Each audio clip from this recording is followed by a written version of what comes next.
All right, good evening, everybody, and welcome to the City of Santa Barbara Harbor Commission regular meeting for September 21st, 2023. I'm John Stedman, the chair. Adam Stanwyck, vice chair. Immediate past chair, Merritt McCray. So if you need anything, you can just get a hold of us, okay? Welcome. Let's move right into the agenda. Can we do a roll call? Commissioner Anderson? Here.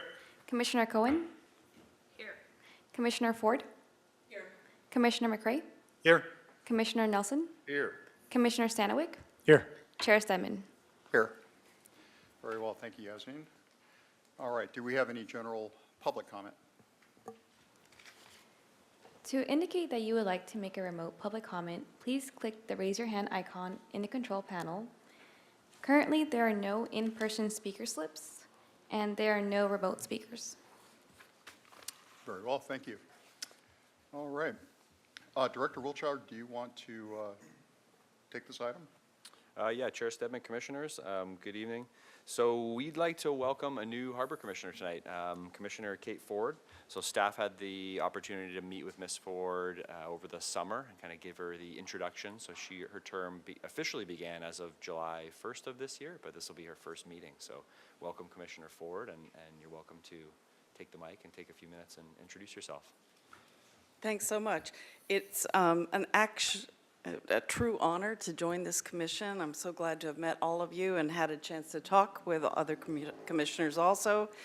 My commitment to and interest in the harbor runs so deep, and I'm just hopeful that my skills, my experience, my interests are going to prove really helpful to us in our considerations and deliberations and decisions. I do want to thank Mr. Wiltshire and his team. They made me feel so welcome, gave me lots of materials. I could stay up all night and read them, wealth of information. And also I'm grateful to commissioners who reached out to me, just wonderful.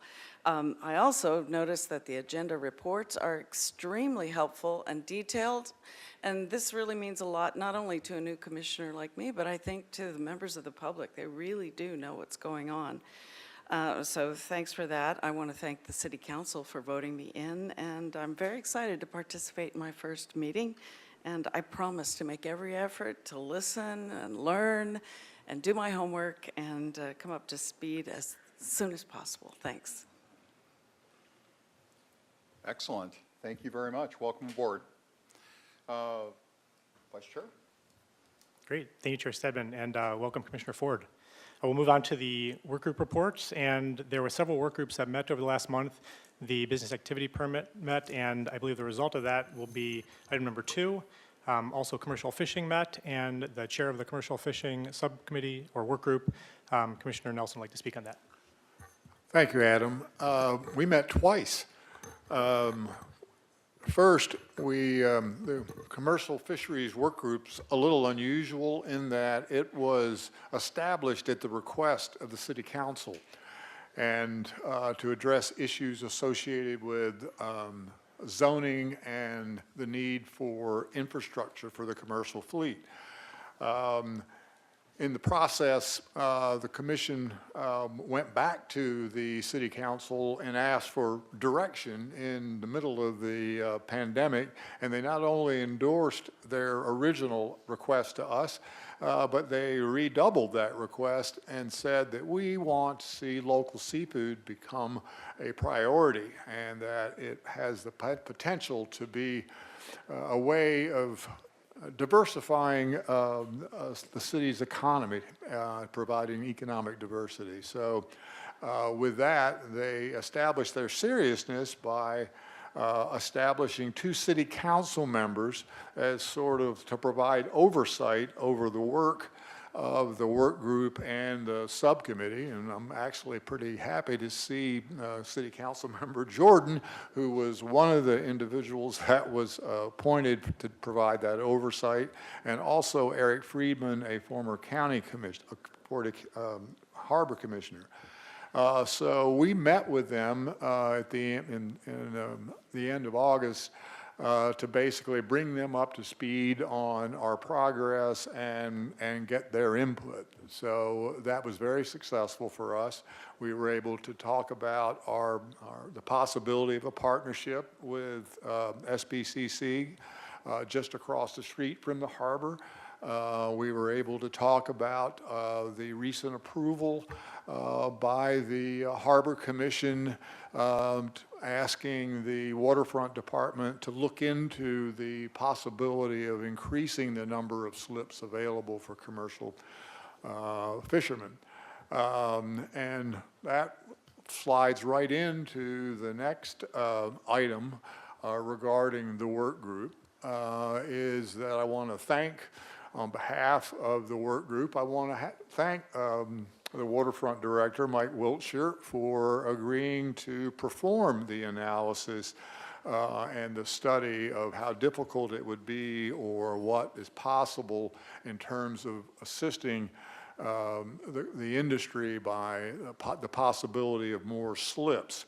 And to that end, he appointed Jeanette Pruzinski, who is with us tonight, as the lead on that project, and she reached out to us immediately, and we had a meeting yesterday. Suzanne and I did. John wasn't able to attend, and she basically went over the background information, the demographics, so to speak, of the harbor, and the DNA, which is the public policies, the municipal code references, and that sort of thing that she was going to be using to form that. But what was most important is she immediately established a desire to consult with us as she went through this process, which was very welcome to me.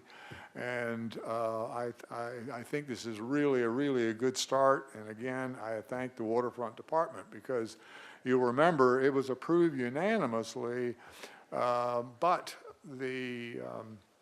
it was with the understanding that the Waterfront Department had to find the time to do this analysis, and the fact that you did find that time is much appreciated. My final notion is we met today with the faculty and leadership of Santa Barbara City College. regarding the possibility of having a workforce development, ocean careers project, as well as satisfying some basic infrastructure needs, gear, boat, and cold storage, on the campus. And we have got to the point where we put together an MOU.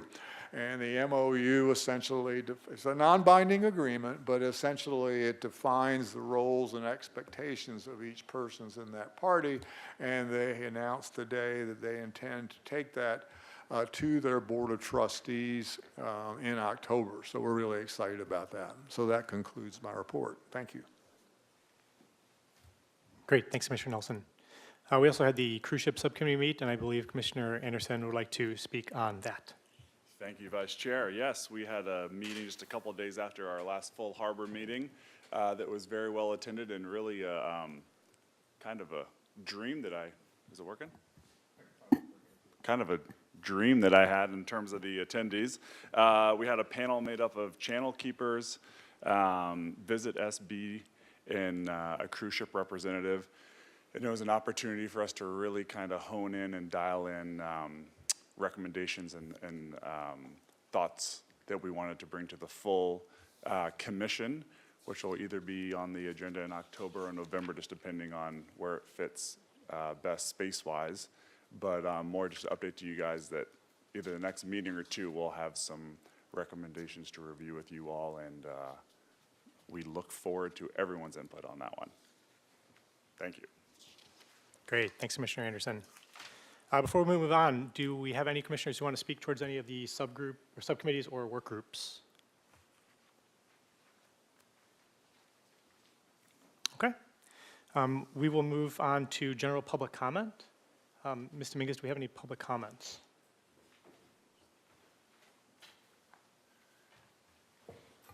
Commissioner, yes, we do have one from Chris Voss.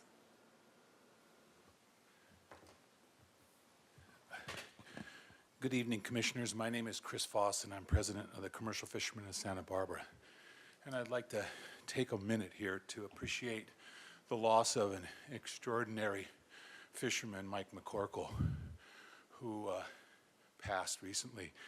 And in 1985, he was determined to be the Highliner of the Year by the National Fishermen. He had an encyclopedic memory of who owned which boat, where they fished, how they fished, what they fished. Unbelievable human being. Incredible character and phenomenal. He used to share all his information with all of us. And that's not something that necessarily exists in a commercial fishing community. Mike was an incredible resource for any one of us at any time. And it's a terrible loss, but we're grateful for his life and all that he did for this community. He was president of the Trawlers Association, a member of CFSB board. I think probably a host of other things I'm not aware of, but phenomenal human. Thank you.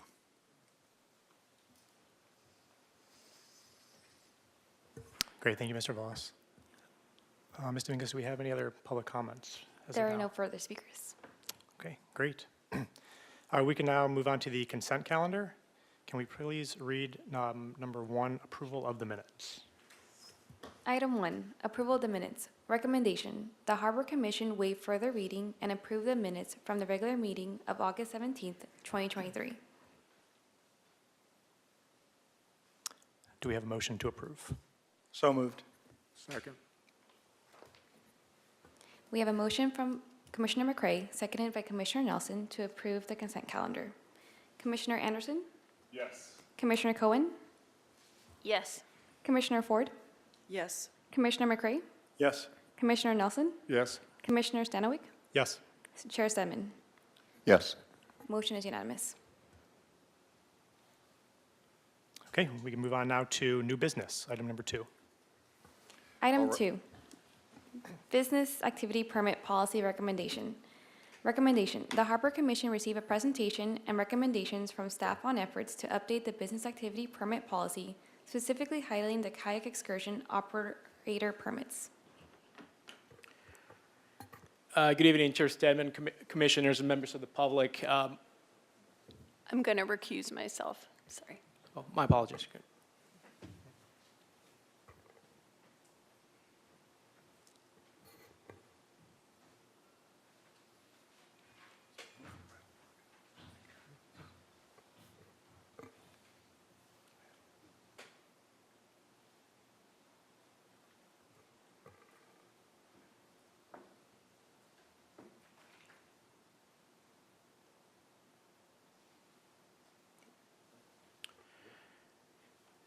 Good evening, Chair Stedman, commissioners, members of the public. My name is Cesar Barrios. I am the Waterfront Business Manager, and today you will receive a recommendation from staff on efforts to update the business activity permit policy, specifically highlighting the kayak excursion operator permits.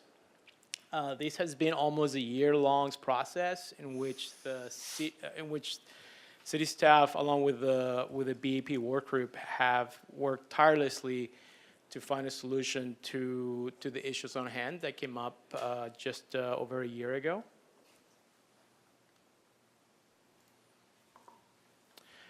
Before getting into specifics, I will begin with an introduction. In October 2022, Waterfront staff presented to Harbor Commission outlining challenges with a business activity permit, also known as BAP, pertaining to kayak excursion operations, primarily addressing congestion at the launchfront parking lot and adjacent areas. Since then, the BAP work group was formed, and several meetings have been held to address challenges and find solutions. Today, following months of discussions, city staff, with the support of the BAP work group, brings several recommendations in front of the Harbor Commission to consider and approve.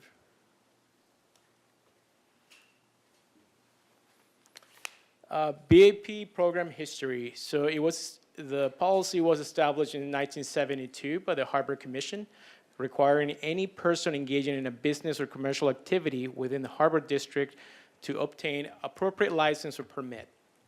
Also, it is worth noting that this policy has not been revised in over a decade, which is 2011.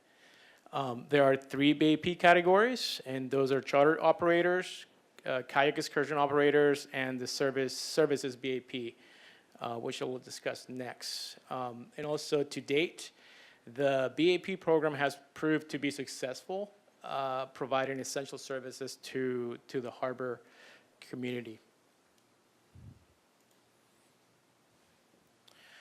So these are the 3 BAP categories, which are the charter operators, and these are the 6-passenger, 6-pack boat charter operations, which include like sunset sailing cruises, fishing operations, or sports fishing perhaps.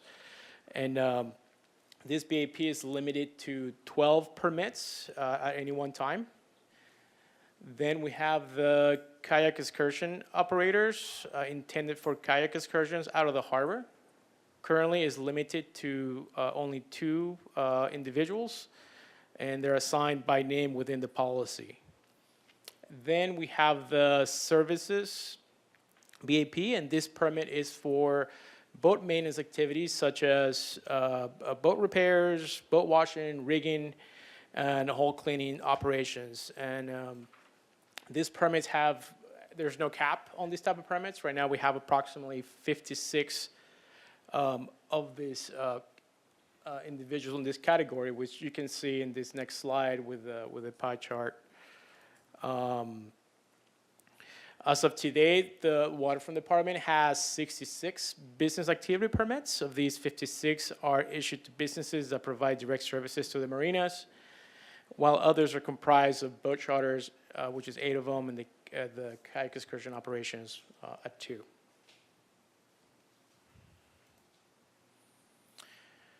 So, as it pertains to the kayak excursion operators, here you have an important portion of the policy which illustrates some of the requirements to obtain a kayak excursion BAP. An important part of the policy, which is described in paragraph 4, states that permits shall be issued to individuals for guided kayak excursion operations. But over the years, the businesses have grown, and they have grown beyond the scope of how the BAP was actually intended, where the individual operator became a very successful business and operating with several employees in a variety of equipment within the working space. In Section 6, it describes the requirements to submit logs to the Waterfront Department to determine levels of service and impacts kayak excursions have on lease operations in the Santa Barbara Harbor. In recent years, these logs have not been submitted by BAP applicants, nor has the Waterfront Department asked for them. So starting this year, these kayak operators are being required to submit this information for, at the time of their BAP renewal, and also other BAP operators that fall under the same categories. It hadn't become a challenge in the past, but now we believe this is something that needs to get done.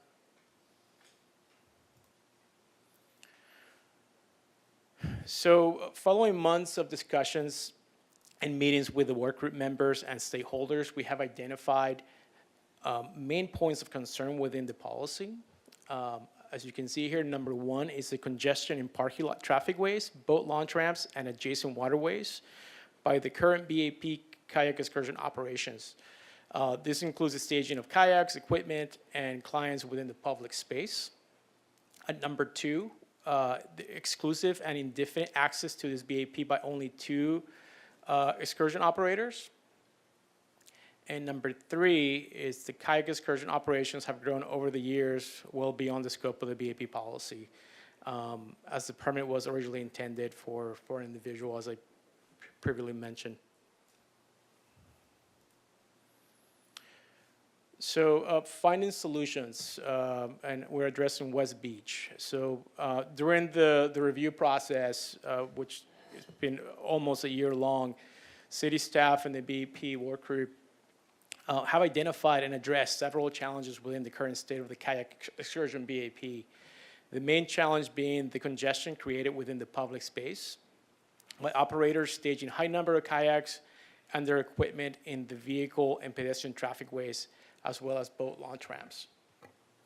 On that regard, the Waterfront Department reached out to the Parks and Recreation Department to explore the option to permit businesses with larger kayak excursions to operate from West Beach, where they can stage higher volumes of kayaks, equipment, totes, as well as clients. Consequently, they would eliminate the need to stage in the parking lot and ramps. So fortunately, the Parks and Recreation Department was able to provide a path forward and accommodate the existing BAP operators with current policy they already have in place. They have a Muni code that supports permitting this type of activity on West Beach. And this next slide is up the boat launch ramp area, and highlighted in yellow is the area where the congestion generally takes place with larger kayak excursions, oftentimes 30 to 50 kayaks. It's not the standard operation, but it does happen a few times a week, especially in the summer months. That being said, the West Beach permit offered by Parks and Recreation would allow for staging of larger kayak excursions on the beach, sand, eliminating the issue with staging of equipment. On that regard, providing a reasonable accommodation to the existing operators whose businesses have been successful and grown over the years.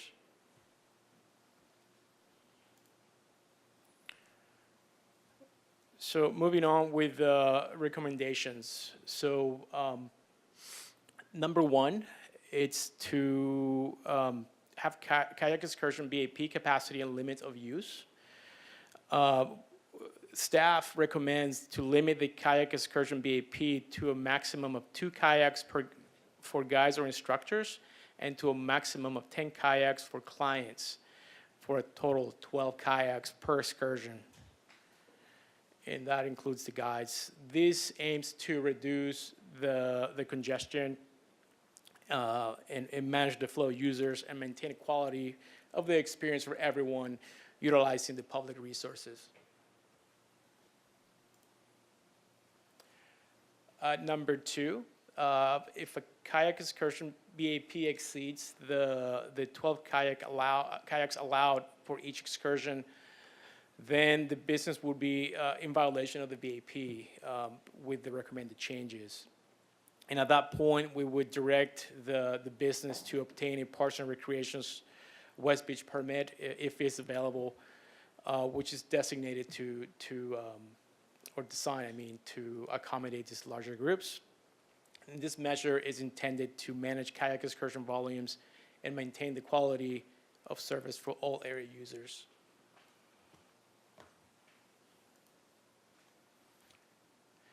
Number 3, this is a recommendation to incorporate a new policy language restricting each kayak excursion to a 30-minute staging limit in the launch ramp, parking lot trafficways, and adjacent waterways combined. And just to clarify, this is, as far as the parking lot is concerned, it pertains to trafficways. This does not include an operator showing up, parking the vehicle with the equipment on the vehicle and just standing in the vehicle. This is primarily, if any equipment were to come off the vehicle, at that point, technically the clock would start. And this measure is designed to prevent overcrowding and ensure fair access to the launch ramp and resources available to the public.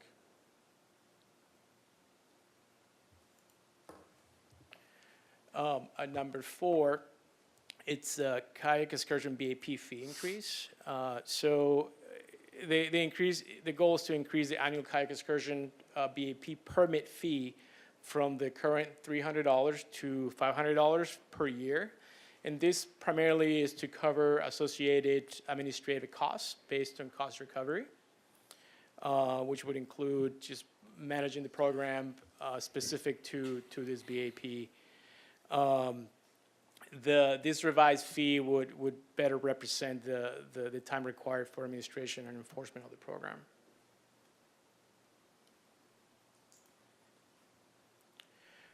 Number 5, the non-transferability of the BAP. This aims to include specific policy language stating that kayak excursion BAPs are non-transferable and that only one BAP will be issued per business to ensure fair use and distribution of resources.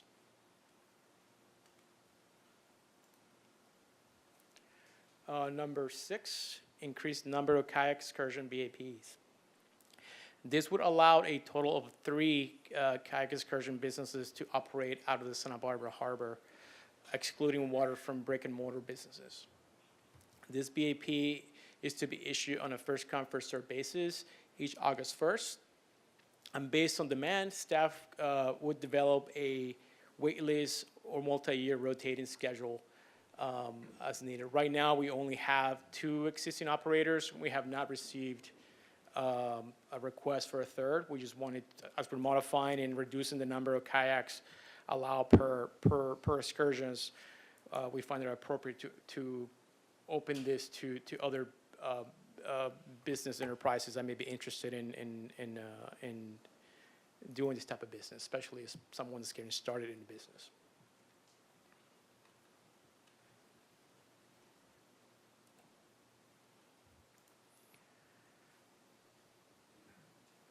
Number 7, remove the 2 operator names currently listed in the BAP policy. This is a recommendation to update the BAP policy to reference the number of allowable kayak excursion BAPs per year instead of listing operators or businesses by name. This would eliminate the provision in the policy allowing only 2 individuals to operate in perpetuity.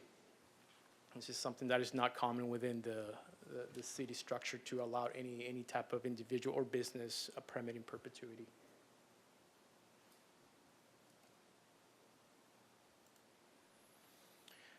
Number 8, it aims to establish a clear revocation process for all BAPs. So this means it's for all categories of BAPs. BAP holders who violate any terms of the BAP or the municipal code or other applicable laws or policies. This recommendation is for staff to further review the process and be able to revoke a BAP if an issue were to arise.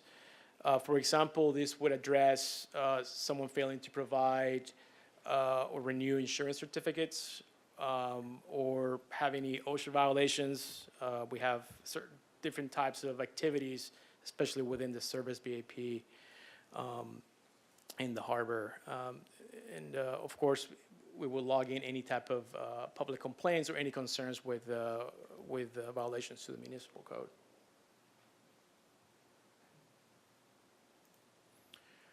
So in conclusion, the waterfront staff requests the Harbor Commission to consider and approve the recommendations to the BAP policy presented today. Based on Harbor Commission direction, staff will move to the next phase, which is to update the BAP policy. And with that, I'll be happy to answer any questions or take any comments. Thank you.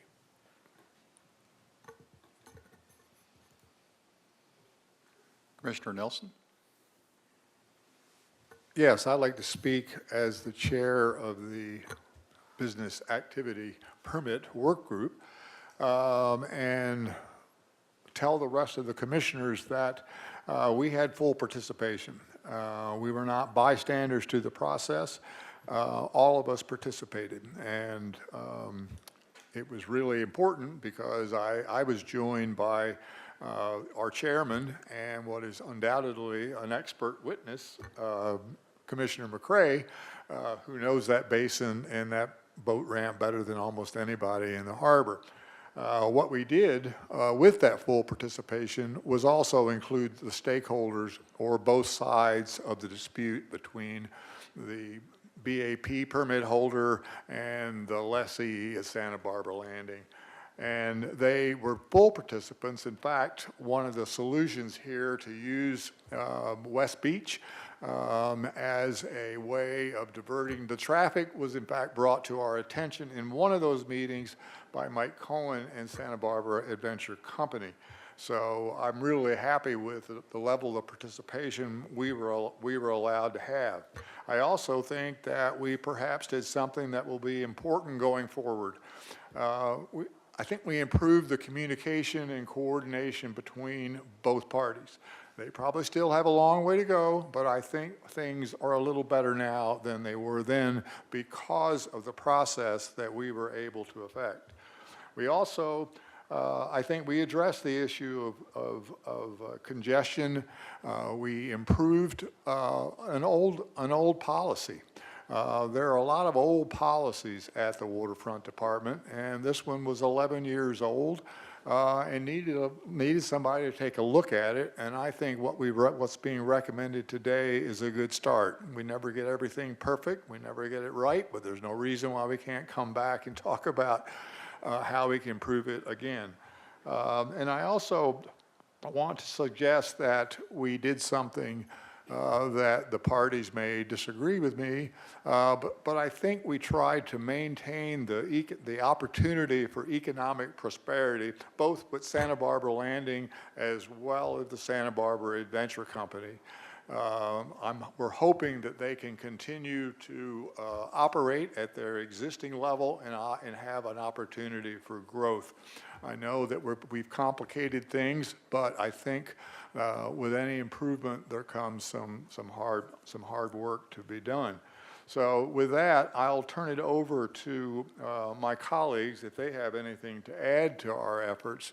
But I think I want the Commission to know that we were full participants in this policy-making discussion, and we're grateful for that. Thank you.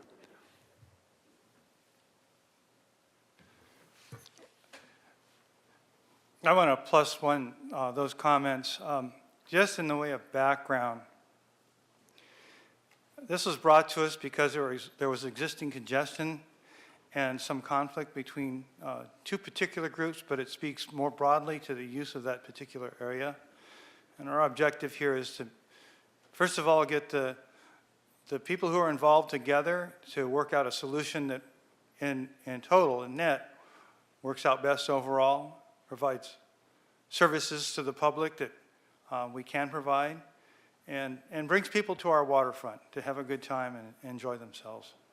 And I think we did, as a group, as the Business Activity Permit Working Group, did bring people together. There were some great creative solutions that were thought of all the way around. At one point, it sounded like it was just about a kumbaya moment. There have been some proposed changes, I understand, since then, but hopefully we can maintain that spirit and everybody can leave here a little bit better for it. There's better equity in the use of the public resource down there at the launch ramp, and we move forward in a positive direction. Thank you. I'll just say I was a member of that working group too, and despite maybe even some contentious moments, I think we still came to a very good conclusion that was very equitable and so on. I want to thank my distinguished colleagues who are far more knowledgeable in this process than I am for coming up with the result that we see ourselves at this evening. Is there a motion, or do you have a question, Commissioner Ford? I do, thanks so much. And I appreciate just a couple of opportunities to ask some questions just because I'm a novice at this. So any reason why it was limited to 2 kayak operators from the start? Commissioner Ford, I believe the reason for that is because in the past, there were issues similar to what we were faced recently as far as congestion. Oh, okay. So the idea then was to primarily just eliminate the program. But we feel that there's opportunity for small businesses like Adventure Co. that started small and are able to grow within that space. I mean, that's what it was meant for smaller businesses to operate. Sure. And I apologize if I missed it, but as of now, there is no maximum number of kayaks that's mentioned? That is correct. There are no limits to the operation. And to clarify, you mentioned that when equipment comes off the truck, the clock starts of the 30 minutes, even if they stage at West Beach? No, this pertains, so the BAP policy pertains to the waterfront property, which is the parking lot, boat ramps, and the waterways.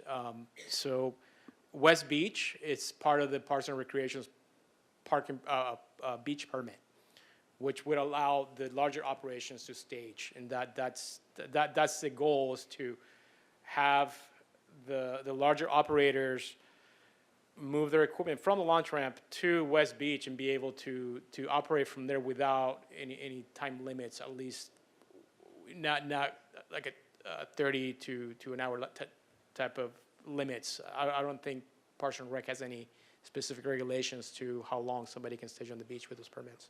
Okay, so you're referring to if they come off the truck and go immediately to the launching ramp? Correct. So the idea behind that comment is primarily it's an honor system. You know, staff does not have the resources to monitor when every time an operator shows up and starts unloading their vehicle and kayaks.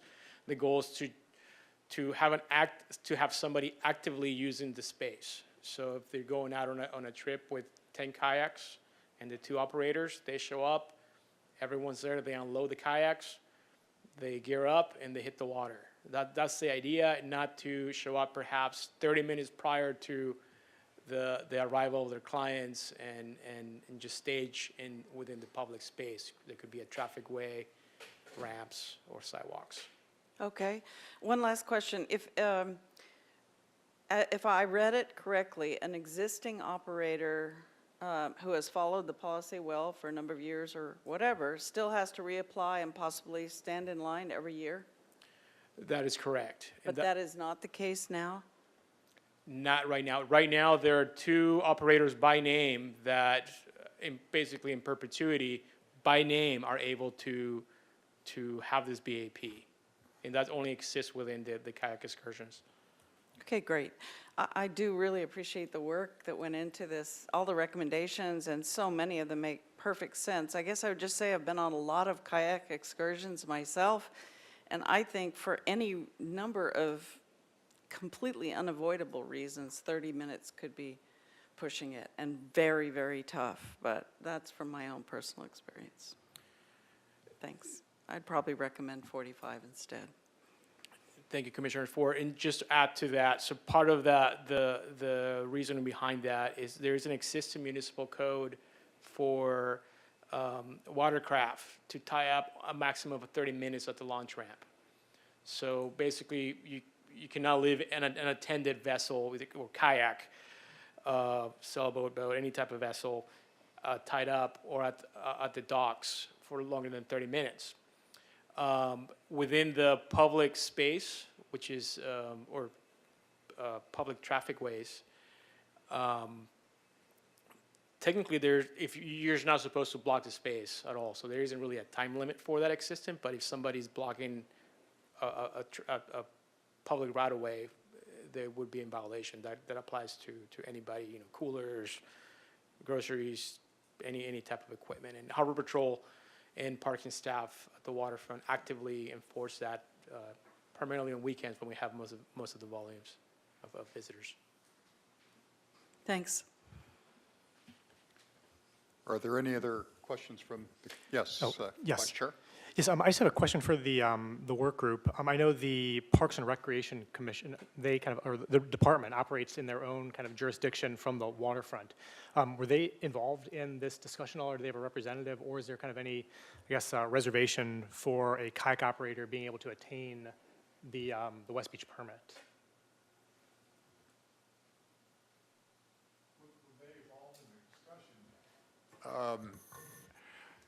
Only because, as I mentioned earlier, there was communication between Santa Barbara Outdoor Adventures and the previous waterfront director, as I recall, that talked about using West Beach, I think for stand-up paddle boards or something, but I forget. It was a human vehicle. It was a human paddle. But so the ice was broken, if you will, earlier between Parks and Rec and the Waterfront Department.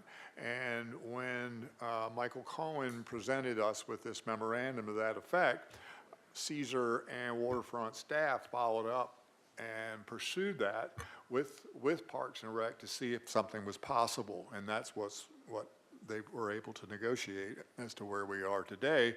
And I think Santa Barbara Outdoor Adventures has had a number of conversations with Parks and Rec, as has the Waterfront Department.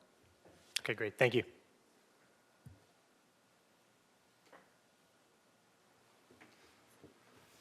Yes, I know, being part of the business activity permit working group, that there was a point at which Santa Barbara Adventure Company kind of, they stated that they could actually get a group out in 30 minutes without much problem, not only off the launch ramp, but all the way out of the turning basin, which is another point of high congestion, actually perhaps the most important one at this point.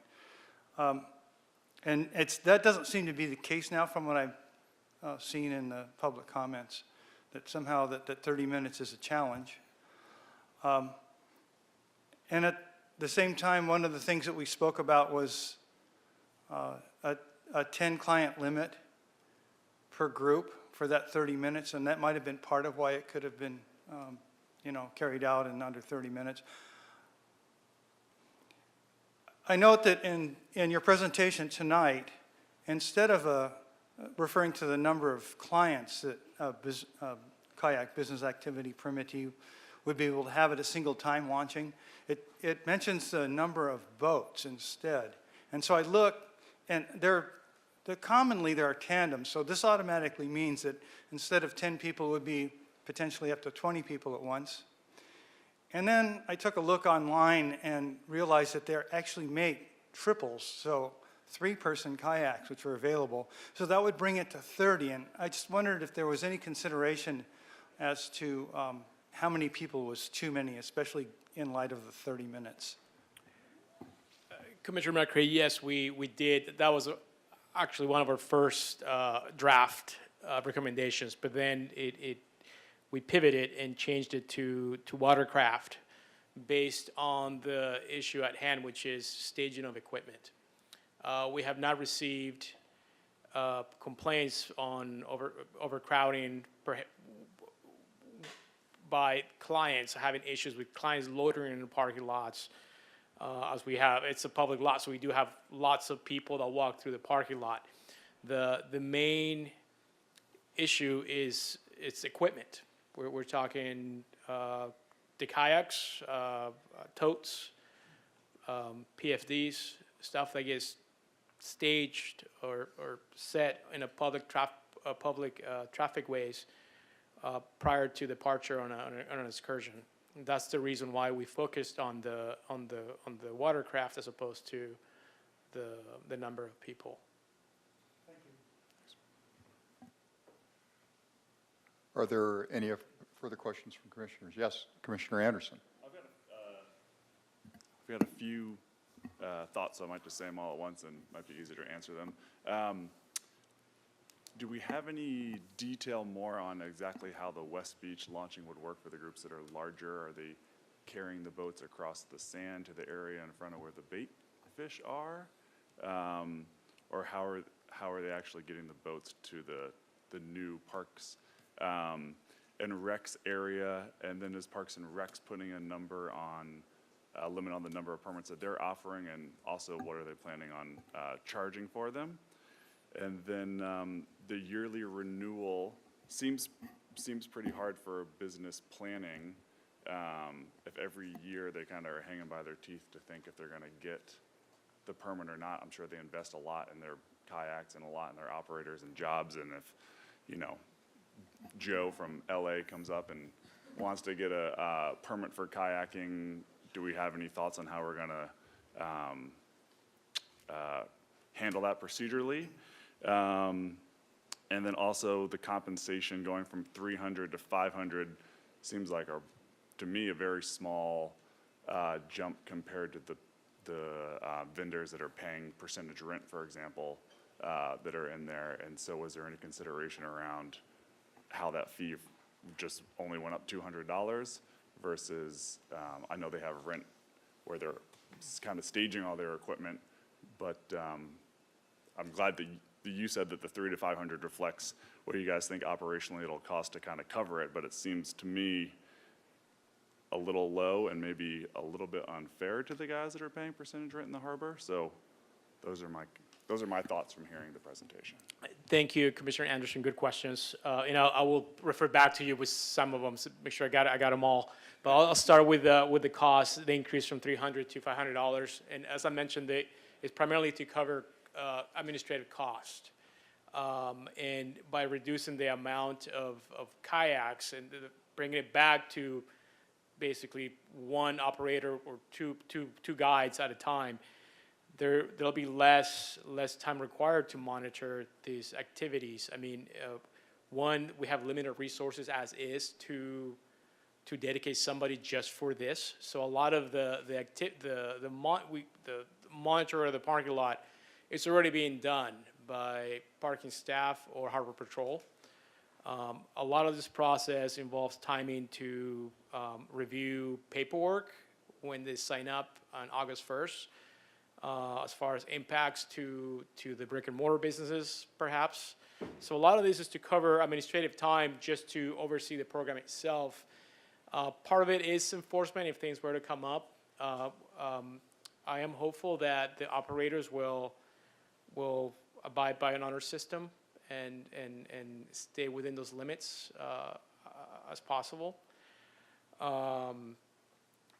Regarding the unfairness to the brick and mortars, I mean, the brick and mortars have a significant advantage to a BAP operator that's showing up in a truck. They have a building right on the spot, and they have a lease agreement. So I see your comparison, but from a business perspective, I wouldn't put them in the same category,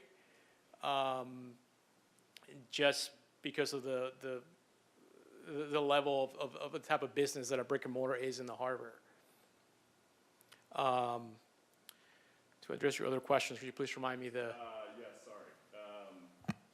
Just the first one, just kind of the logistics of how it's gonna work when there's a larger group, just how, Right. how it's gonna work when there's a larger group. So the Parks and Recreation's permit allows for launching from West Beach. So this permit, perhaps, let's say Adventure Co. gets the West Beach permit, but they also get a BAP, would allow the Adventure Co. to launch from the ramps with their BAP, as long as they meet the requirements that we have recommended for 30 minutes and the number of kayaks within the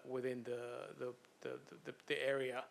There are some logistical challenge to launch sometimes several kayaks or carry them from the parking lot all the way down to the water's edge. I mean, it would require more staff, perhaps. I mean, that's some of the input we received during the stakeholders meetings. That's why we're offering, I wouldn't call it a hybrid permit because they're not interconnected, but the businesses, either Adventure Co. or the second business, will be able to have the two, the West Beach permit and the BAP to operate within the guidelines. Still parking in the same parking lot when they're bringing the kayaks to the water? They may, they can park in a lot. I would think they will, and that's okay. And Commissioner Anderson, one point of clarification, so with that West Beach permit, they can set up all day. They can have a tent, they'll have dozens of kayaks staged there. It's really kind of two things that we're talking about here. So with our BAP, we're just trying to find a way to preserve the original intent of sort of these startup businesses or one operator giving a kayak tour. And so that kind of speaks to why the cost is a little bit low, because it's sort of an entry level. We're comparing it to Santa Barbara and Adventure Co., who's a big business now. Yeah, they're doing a large amount of revenue, and so that's where the West Beach permit comes into play a little bit more. That's the opportunity for them to grow their business, kind of stage a huge amount of kayaks. The BAP that our launch ramp can contain is separate, but the Santa Barbara Adventure Co. is looking to have a BAP for those smaller groups as well as this larger permit as well. So we do kind of want to incentivize other groups who are startups, smaller, so that's why we're increasing the number to 3 and keeping that cost relatively low for those smaller groups. So was there any analysis or numbers around the last year's tours, what the number that would be having to go off the beach versus the number that could still go off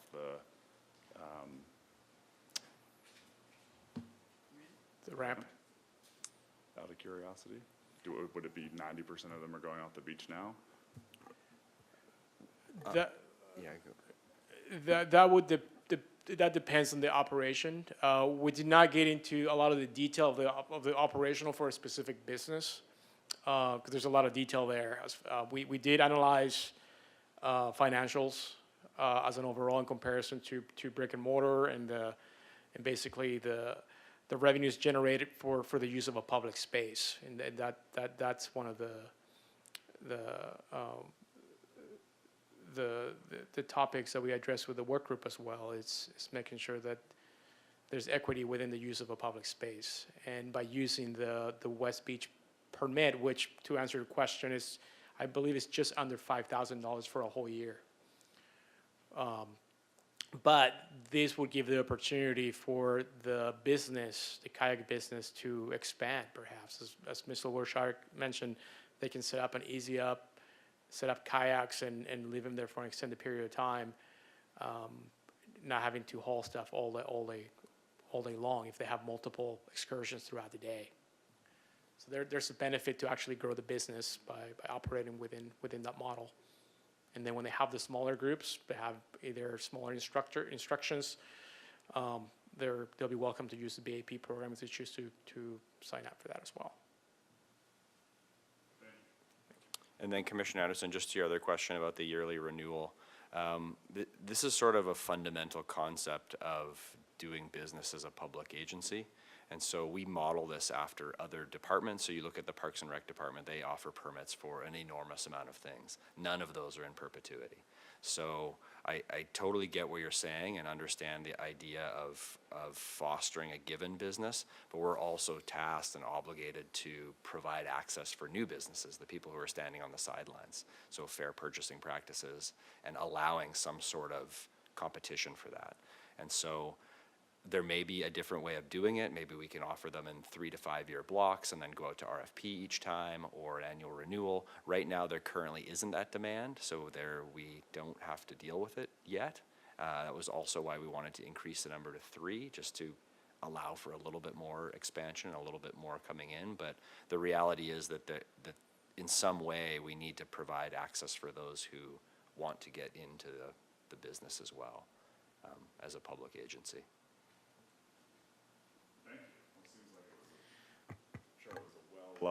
Attended meeting, and you guys have figured it all out for us. It does not look like the commissioners have any further questions. Staff, any additional comments? No, nothing for us. Just a reminder, there might be public comment on it as Oh, well. of course, we're going to move to public comment right now. Just wanted to give you an opportunity to speak. Go ahead, Yasmin. First speaker, James Tennant, followed by Michael Cohen. Hello, commissioners and staff. It's good to see you guys again. Thank you for your time here today. This is the BAB topic initially was brought up due to public access, congestion, and all sorts of other issues. The photos that you see in front of you guys that I gave you guys a packet, those were taken before any of these discussions took place. But what I wanted to show you guys is that first photo is roughly 30 kayaks. That was what caused us to come out in the first place. So with the recommendation that's been put forth today of showing up to 3 operators, 10 kayaks, not kayakers, we're back at where we started. So I was a little disheartened with that. I know in the end, it's a public process, so we can just kind of let that go through its route. When we had initially held the discussion, we had talked about a 1 guide to 10 client ratio, mainly because that's what's covered under insurance. Santa Barbara Adventure Company voiced that they would like to have an extra guide because sometimes they have high need groups, and so 2 to 10 was kind of a consensus. I don't know if it was all agreed across the board, but that was what I had taken out of our meeting. So jumping that up to 10 kayaks instead of kayakers, again, affects the municipal code of being able to unload and get everyone on there, but also we're, again, back at where we started. The waterfront has worked really hard with Parks and Rec to establish a path forward for those BAP holders who want to run those massive groups, and that would effectively mitigate any business loss due to this change in the BAP policy. So, and I want to make it clear, I'm not here to try and put anyone out of business. We're just looking for some equity and equal public access to the space. And it does get monopolized, not by any one operator, but it does take up a lot of public access and access to some of the only facilities on that side of the harbor. So I appreciate your time, and thank you very much. Thanks, James. Michael Cohen, followed by Jamie Diamond. Here's one more slip. Thank you. Hello, most of you know me. My name is Michael Cohen, owner of Santa Barbara Adventure Company, and I'm one of the BAP holders for kayaking. I want to thank you for your time and consideration, and your continued efforts to find a solution are deeply appreciated. We understand the Commission and all stakeholders share the common goal of crafting policies that lead to success. To that end, I wish to address a critical issue regarding time restrictions. My concern revolves around the allocated 30-minute time limit, which, as I understand it, was initially intended solely for the ramp area, but now extends to the parking and waterways. This time constraint is fundamentally inadequate to ensure both the safety and efficiency of our operations, especially when we often serve children and high needs groups. In this tight window, my team is expected to set up equipment, meet the group, deliver comprehensive safety briefings, safely launch the group, conduct a basic skills test, and ensure their safe departure from the waterway. Frankly, it barely allows us enough time to unload kayaks and get our group organized. While we acknowledge the city policy that imposes the 30-minute limit for the ramp area, I want to emphasize that this restriction was only recently applied to our commercial operation during our 2 decades of presence in the harbor. Our understanding has consistently been that the harbor master holds the authority to determine time limits as outlined in the city statute. Without some flexibility at this time, we foresee ongoing challenges, and the individuals at the SB Landing continually monitoring and scrutinizing our operations. To illustrate this point, they have already installed a time-stamped video camera at the launch ramp to continually monitor our moves during the tour. If the commission deems it necessary to impose restrictions to the launch ramp and the parking lot areas adjacent waterways, we strongly urge that these limitations allow for a minimum of 60 minutes to ensure a safe departure. Our understanding was that all time restrictions would be exclusively applicable to the time spent on the ramp itself, enabling us to stage on the beach and then transfer boats to the ramp. This additional time cannot be omitted and must be factored into the overall time. Furthermore, I must be realistic for the tasks I assign my groups, my guides. Anticipating our team can prepare and launch a group within a 30-minute time frame, spanning from parking lot to open harbor, would set them up for inevitable failures. I appreciate the opportunity to provide clarification and earnestly hope for a resolution that ensures the safety, sustainability of our tour operations while continuing to serve our community. And I stand here before you to see if you have any questions. Sorry for going over. I did submit this in writing earlier, and I hope you guys have had a chance to read this. Yep. Any questions for me? Thank you, Mr. Cohen. Thank you. Next speaker, Jamie Dimon, followed by our last speaker, Kim Mallory.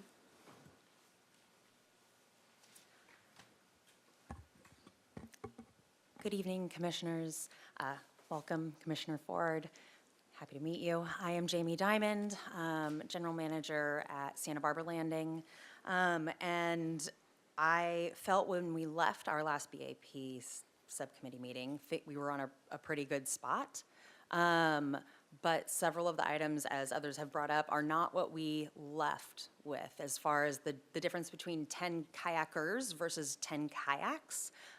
James already mentioned the reasoning behind the concern of that. We're kind of back to where we were with the amount of congestion. And then now with what we just heard tonight, actually, about them being able to set up a tent and have kayaks there all day, they have just been given a space to conduct business throughout the day, and there's nothing stopping them from open party walk-ups, essentially removing business flowing 2 hours before it ever gets a chance to get there. And so I'm very concerned that this is now going to get even worse and more contentious between the kayak operator from my facility and Adventure Company. I'm very concerned about what situation has just been created. This isn't what we spoke about, and so we weren't given an opportunity to speak about those two things specifically, the 10 kayaks and the pop-up tent situation. So this is our first time commenting on that. I would also like to point out that returning from trips with large groups, they may be right now told they have to depart from the beach, but they're still coming back and landing at the launch ramp, again, causing that congestion. And instead of just having everything set up nice and neat, ready to take off, they're now loading up there from being out, and kayaks are all over the place. They're taking off the gear from there. They're loading them back onto their truck. For example, there was a group just 2 days ago, a large group of kids, and not, in all fairness, it was an empty day in the parking lot, so I'm not saying they don't, but I have pictures to share with you of, that are time-stamped, because these are video cameras that have been there long before we ever took over the facility. But they started at 8:53 in the morning, and throughout the day, they didn't take off until 10, what was this? They came over, the bus came, so they started setting up at 8:53, the bus came at 10 o'clock, a little over an hour of setup there. They got the kayaks over to the beach area. They went out from there. when they came back in, it was a significant amount of time of loading and cleaning out the area, including their truck crossing over both the human-powered area as well as the middle area. And so I think, I'm concerned Jamie, about the. We're probably running out of time. Okay. So if you can, I'm concerned about, we didn't Sure. address them coming back to the ramp versus having to come back to the beach Yes. is the concern there. So I have sets here if people would like them. If not, that's okay. But thank you, and I'll answer any questions.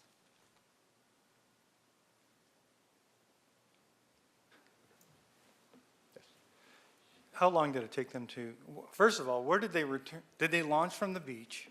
Yes, They they did. launched from the sand? Yes. And where did they return to? They returned to the launch ramp area, not the sand. And how long were they there on the launch ramp picking up? The first kayak was back at 12:16 with a group of 2 that was ahead of the large group. The large group came back at 12:21, and it was about an hour and a half of getting the gear removed from the area. And so that removal, was that from the launch ramp area? From the Or launch was it ramp. first to the sand and then? No to the sand. They only came back to the launch ramp area. Was there the potential for stuff to be staged in the sand first? From the launch ramp to the sand? Getting it done in 30 minutes? No, that would probably take longer. I guess I was under the assumption if they're launching from the sand, then they need to return to the sand because it's keeping it out of the area. Because then we're back to lots of kayaks in that waterway, in that bottleneck, as well as the launch ramp area getting cluttered. So, Thank you. thank you. Final speaker, Kim Mallory. Good evening, commissioners, and welcome, Commissioner Ford. Nice to meet you. I'm Kim Malloy. I'm the general manager at the Adventure Company. I just want to echo Mike's comments about our deep gratitude to the commission for taking the time to listen, ask a lot of questions, which we're really appreciative of, and to support small business in this small community. It's interesting, Jamie actually brought up our amazing group this week. I'll mention it at the end. But tonight, I do ask that the proposed 30-minute time restriction be moved to 60 minutes at a minimum. We've heard the concerns of competitor businesses for the congestion, and we really feel like we have addressed that. We've listened, we've changed, we've adapted. We've done so many things differently now. But I do ask that you think about our guests. That includes a client last Wednesday who showed up for our tour without telling us that they were in a wheelchair. They asked assistance in being moved to the kayak. There were only 4 guests on the tour, 4 kayaks staged on the ramp, but they needed to be moved. Imagine our guide saying, "I'm sorry, I don't have time to take your wheelchair to the car." And our guide was concerned. The guest said, "My wheelchair is totally fine, just sitting over here by the wash station." And our guide said, no, it's not. It could easily be stolen. And so we took it to their car. And our guide called me right afterwards. How could I have done all this in 30 minutes? It's undue stress for a very small 4-person trip. Also, just guests, they're late. Their traffic. We're so excited about DART opening up by the Maritime Museum. We can't control our guests and them being late when we're ready to go and on time as a professional company. So I just do ask that you keep that in mind. The guests could not have kayaked at Haskell's. That was in the wheelchair. I invite you all again to join us for our tour, see our operations. The group actually that was in the harbor this past week, they stay up at El Cap Canyon and they take the finances to commute all the way down to the harbor. When I asked them why, one, the lead faculty at the school told me that they feel there's way more control in the harbor for safety and environmental factors than them being up north. Additionally, they go to Moxie, they go to McConnell's. I'll end there. I do just want to let you know, Merritt, we don't do triples. It's over 50 pounds, and that's a risk for our staff to be hauling something larger than 50. Are there any other questions? Thank you. thank you. No more public comment, nothing online? No further speakers. Okay. Any deliberations? I have questions of staff on 2 issues. One, the launch from the beach and the return on the ramp. What are your thoughts on that? And then two, the notion of a 60-minute as opposed to a 30-minute period. So if you could give me thoughts on both of those, it'd be great to hear. Commissioner Nelson, as far as the timing and the overall launching or returning, what we're trying to address is when groups are remaining stagnant in the parking lot and staging while not, waiting for clients. That's the ultimate goal. The ultimate goal is to have these businesses actively operating through the launch ramp. If you're having 10 kayaks and they're actively being moved, I don't think there's a concern. There should be a concern because they're actively being moved. The members of the public are allowed to do that as well. We have seashells. We have multiple regattas that take place within that space on weekends. So having groups actively moving through the ramp, it's common. What we're trying to solve is the issue of staging and leaving things just sitting in the parking lot and the traffic ways. To address your question about launching from West Beach and returning to the ramp, that is a good question. The way I look at this, if they're working within the confines of the BAP, which is not specific to returning, that's something that we may have to correct. Right now, it would mimic launching. It would be the 30 minutes. I will seek input from the work group as well following this meeting, but that's a very important question. Also, I wanted to address the Ms. Diamond's comment about business being conducted in West Beach. The intent from the West Beach permit is not to solicit business, not to have someone walk up to the tent if they have one and rent a kayak or sign up for an excursion. My understanding, talking with Parks and Recreation, is that they're solely able to set up pretty much like a camp, being able to arrive, set up on the beach, remain on the beach, stage on the beach, not impact the traffic ways, which is the reason why we're here today. So I just wanted to provide that clarification to the commission. Thank you, Cesar. Cesar, I have a question for you. First of all, it comes to my mind that time limit is not kicked off by having a car parked or a trailer, truck and trailer parked in the launch ramp. It's kicked off when you take some gear off or back your trailer down the ramp. Is that the case? The time limit does not start, it does not include the parking as we were led to believe by public. Commissioner McCray, that is correct. Yeah, the 30 minutes is for staging.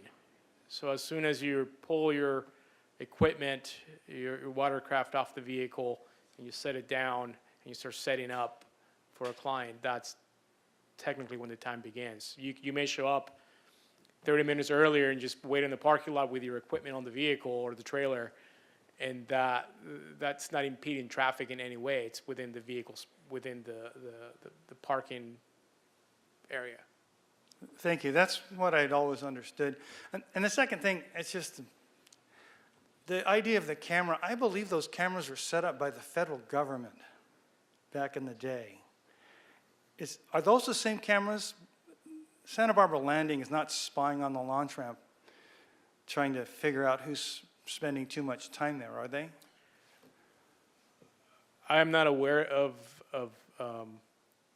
cameras facing the parking lot that are a public source. We do have our own cameras for the water from the department throughout the area, and I understand the businesses have their own, and they're allowed to have their own. So I do not have an answer for your question as far as who owns the other cameras. Thank you. But Commissioner McCray, Santa Barbara Landing wouldn't have access to our waterfront camera network or any federally installed cameras, and so, but businesses are allowed to install cameras on their own business.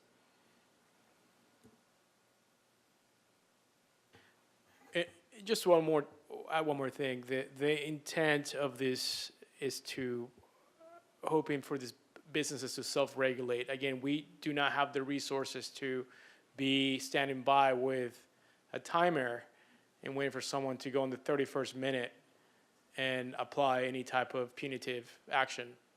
That's not the intent. That's not what we're here today. Right, so I guess, it seems to me the intent would be just having a tool if there was a gross violation that was causing a problem. That is correct, seeing consistent issues. And we've seen consistency in this in the past. That's why we're trying to solve that, and by providing a time limit the operators can work with. If they have, for example, somebody with ADA needs, it would be reasonable to provide them with more time. There's no doubt about that. That's basically, it might be even a requirement of the ADA, Americans with Disabilities Act. So on that regard, I'm not concerned, and for any business, if they need to assist somebody that's not able or mobile to take the extra time.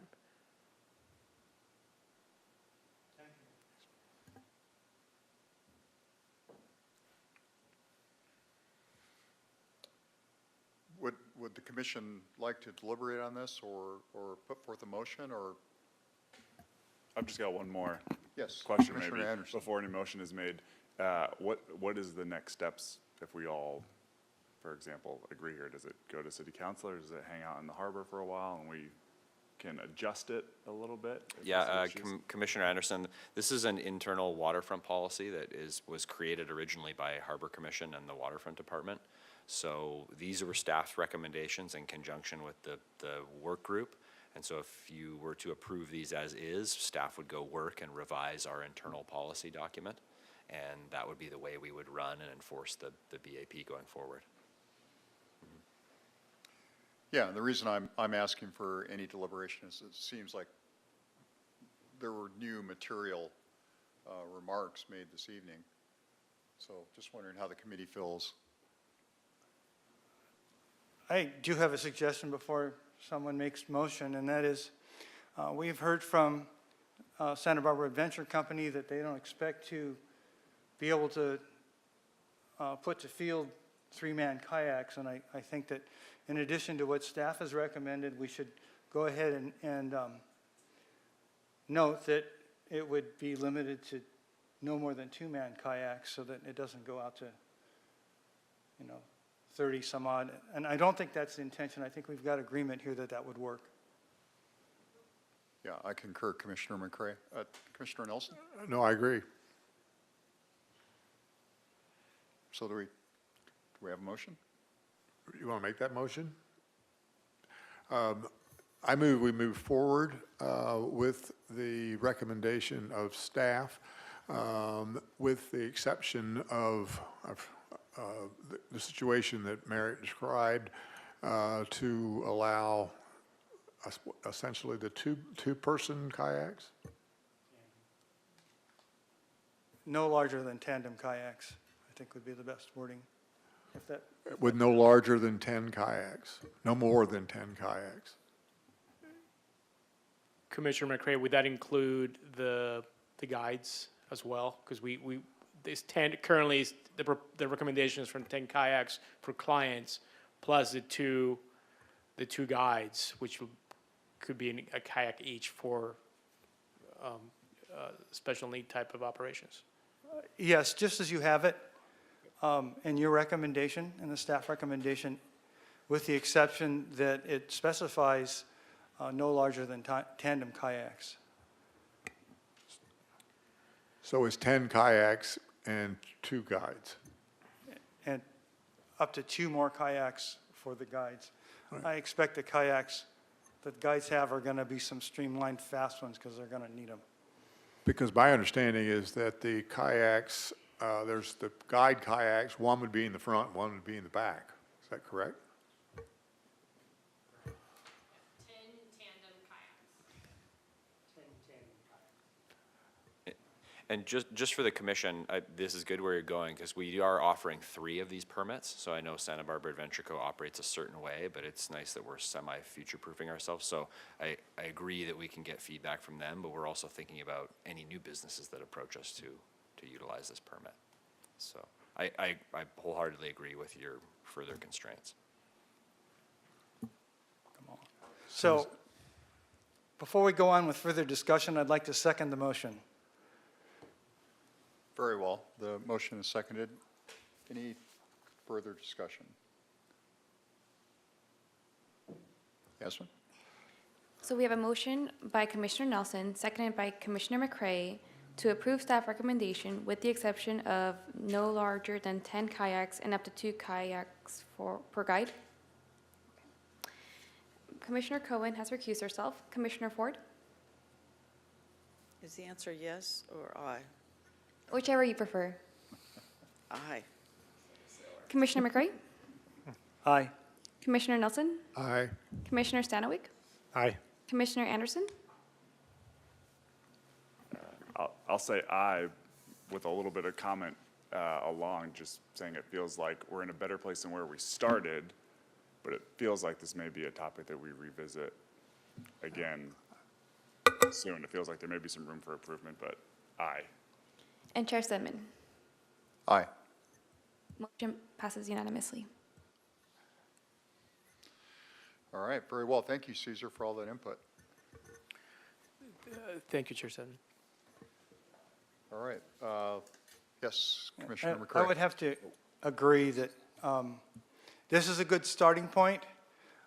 We'll have to see how people are able to comply with the time limits, potentially given a larger group with just 10 kayaks out there. And what the impacts are, and we may end up revisiting this in the near term. We'll see. Do we want to report and say a reasonable period of time, come back and give us a report on the success or failure of what we've recommended today? Should we make a separate motion on that, or how does that go, Mr. Chair? Vice Chair? Oh, yeah, I was just saying, usually the concept of a work group is for a specific item, and I feel like, as Commissioner Anderson was saying, it might not be done here. So I think just instead of making any motion going forward, it would just be to keep the work group open instead of dissolving it at this time. Yeah, great comment. Very well, Commission. That was a long one.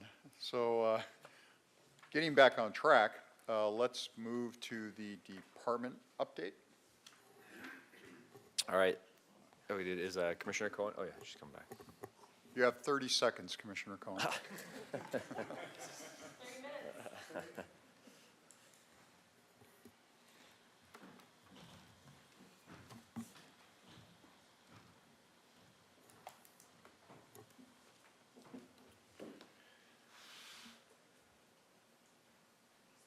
All right, I'll get started. Thank you, Chair, Commission. Good evening, members of the public. Again, I'm Mike Wiltshire, Waterfront Director. I'll be brief. I've got 2 items on my director's report tonight. Next slide. So first off, I wanted to provide an update on the Deepwater Diving Monument project. So we've discussed this in the past, but for a reminder and to the new commissioners. So this is a project to fund, build, and donate a fine art monument to the waterfront. So the project is being led by an all-volunteer team made up of individuals really long committed to the diving industry in Santa Barbara. Some key goals, so at this stage, they're at about 45% of their fundraising goal of $500,000. So the project's received approval from Arts Advisory Council and ABR, Architectural Board of Review. The group's currently working with a local architect to complete final plans to submit for a building permit. And really the timeline for installation depends largely on fundraising and the permitting process, but they're conservatively aiming for summer of 2025. I do want to draw attention to the website, so if you'd like any additional information on the project, or of course, if you'd like to be a part of the project and donate, you can go to deepwaterdivingmonument.com, and they've got all the history, a really interesting look into the long history of commercial diving in Santa Barbara and really the reason why this statue project is being put forth. Next slide. Just a couple photos for context. So the photo on the left is one of the mini statuettes that they have produced and are selling to help raise funds for the project. We have one in the waterfront office if you want to come by and see one. So the waterfront donated and contributed to the project. The photo in the center shows a clay mold in the artist's studio. So there's really a huge amount of phases that go in from getting a project like this from design to physical bronze statue. And so they're underway with the process of actually making the art itself. And the image on the right shows the proposed location of the statue. So it's right near the Breakwater restaurant, where the sidewalks kind of form a Y. There's an existing planter there with some palm trees in it and some relatively old newspaper stands right nearby it. So the intent is to sort of cut the curb down.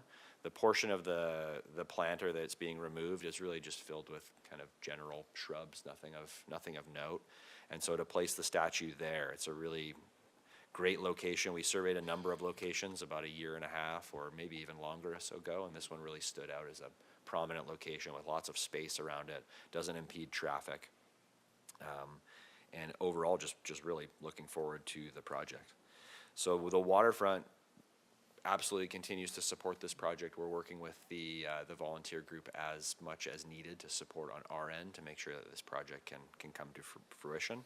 And the Maritime Museum is very involved as well. So they're acting as the financial and fiduciary agent to act as a nonprofit to help the donation process and help the volunteer group raise funds. Before I move on to my last item, any questions on the Deepwater Diving Monument project? Oh, yeah, I have a question, Director Wilshire. Particularly on the idea of a donation from a private party. I just have had members of the public come up to me and say, hey, I think the waterfront needs something like this, and I bet I could get donations for that. How would that work, or if a member of the public wanted to add something to the waterfront, can they do that through a donation process, or is it easy to be done?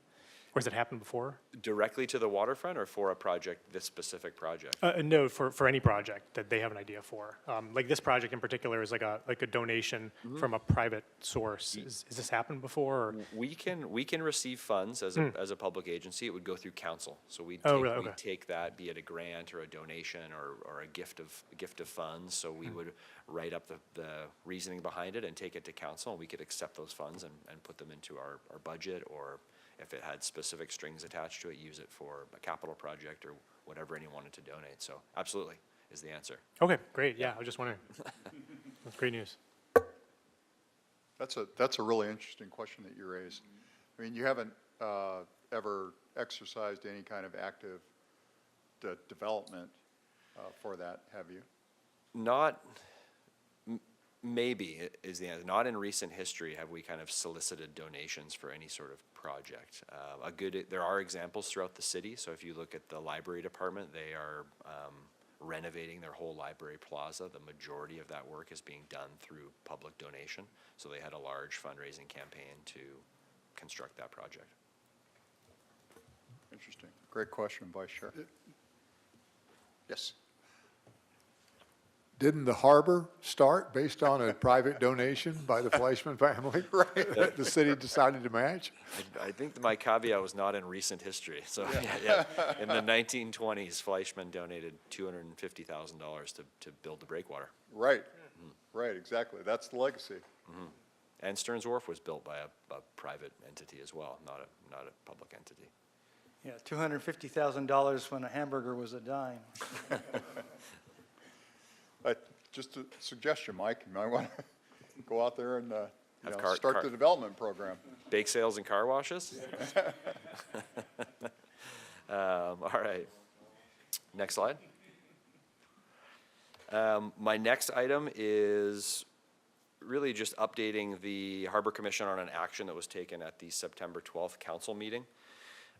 Council met on September 12th to discuss the citywide reserve policy, not just the Harbor Preservation Fund, but they were discussing citywide reserve policy mainly focused on the reserve levels, so disaster reserve, contingency reserve. In addition, they discussed and actually took action on the Harbor Preservation Fund and the way that the Waterfront Department manages its capital reserve. So, next slide, sorry. So for some history, before we get into their action, some history on the Harbor Preservation Fund. It was established with a reserve target of $2 million to $5 million. Realistically, it's been used as our capital reserve, and so that's where we go to execute our capital improvement program. At latest tally, at the end of FY22, the Harbor Preservation Fund had roughly $2 million in it. And additionally, we have a waterfront capital fund with about $600,000 in it currently. And the Harbor Preservation Fund is essentially in addition to an existing waterfront capital fund. Council's action was to repeal the Harbor Preservation Fund and simply utilize the Waterfront Capital Fund as the fund to cover all of our capital program and capital reserves. So by moving to the Waterfront Capital Fund, the waterfront will now be in line with citywide reserve policy. The Harbor Preservation Fund was an outlier. It was not, we were kind of alone in that. Enterprise funds all govern their reserves through the citywide reserve policy. So the waterfront will now be in line with that. And the good thing about it is the target amount for the waterfront capital reserve will also follow the citywide reserve policy, which is either 5% of all of our capital assets or 3 years of our planned capital projects. Next slide. Here's a high-level look at our existing reserves and what our policy targets are. So we have a few different reserve buckets. So the first and the smallest is appropriated reserves, and so that's 0.5% of our operating expenditures. And so if you look at our FY24 budget, our budgeted expenditures are $19.7 million. So reserve targets are based off of our budgeted expenditures. So 0.5%, that's about $100,000. And appropriated reserves are automatically budgeted into our operating budget and really used mainly for budget balancing, things that come up throughout the year. Typically at the waterfront, we don't use our appropriated reserves. They kind of sit there, and if we need them to balance revenue imbalance or deal with an unforeseen capital project, we will use them, but typically we don't. Disaster reserves, so these are the big ones. So 15% of our operating expenditure budget, so about $3 million for disaster reserves, and these are predominantly used for natural disasters, flood, fire, earthquake. The other reserve bucket is contingency reserves at 10%, so it's about another $2 million is our target in that bucket. And these are mainly used to address economic factors, so recession, a major loss of revenue due to something at the waterfront, but they can also be used to buffer natural disasters if they occur. And then there's the capital reserves, and so this is really a reserve bucket intended to fund our capital improvement projects and infrastructure reinvestment. So the reserve policy, the city reserve policy, calls out a targeted reserve of 3 years of our planned CIP projects, so a forward look ahead at our next 3 years of capital improvement projects, an average of that, or 5% of our total asset value, which is admittedly a lot harder to determine. And then the Harbor Preservation Fund, which was repealed. It was also historically and intended for capital reserves to fund our capital program. The catch with it was tied to a fixed dollar amount, so it was tied we tried to target between $2 and $5 million, which not necessarily arbitrary, but it's always not great when you're tied to a fixed dollar. It ages and becomes more arbitrary over time. So that the Harbor Preservation Fund has now been repealed by council, and we'll roll the funds that are in there into our capital reserve. Next slide. Here's a quick list of some of the benefits of eliminating the Harbor Preservation Fund. So we're going to utilize an already existing waterfront capital account. We don't need to create anything new. We had it in existence already. It aligns with the citywide reserve policy, and so there is a citywide reserve policy that was actually reviewed and revised in 2022 by council, and so it's nice to kind of join and follow in with all the other departments, including enterprise funds, on that reserve policy. The reserve target is tied to 3 years of planned capital, which is really a much more accurate way of budgeting. So we're budgeting a reserve target for what we actually need to spend on capital in the coming years, so it's much more accurate. And it gets away from a fixed dollar target of the $2 million to $5 million, which is really arbitrary and kind of becomes dated. And it improves public transparency and understanding. So at our last few budget cycles through council, there were always questions about the Harbor Preservation Fund. What is it? Why is it tied to $2 million to $5 million? Why is it not aligned with the city policy? And so this is just really helpful for public transparency, and it'll help us present that and explain it better in the budget process. So ultimately, a really good thing. So no changes in the amount of reserves we have or how we utilize them. This is really just sort of an accounting move that transfers our reserves from the Harbor Preservation Fund to our Waterfront Capital Reserve Fund. But it will be essentially utilized the same way.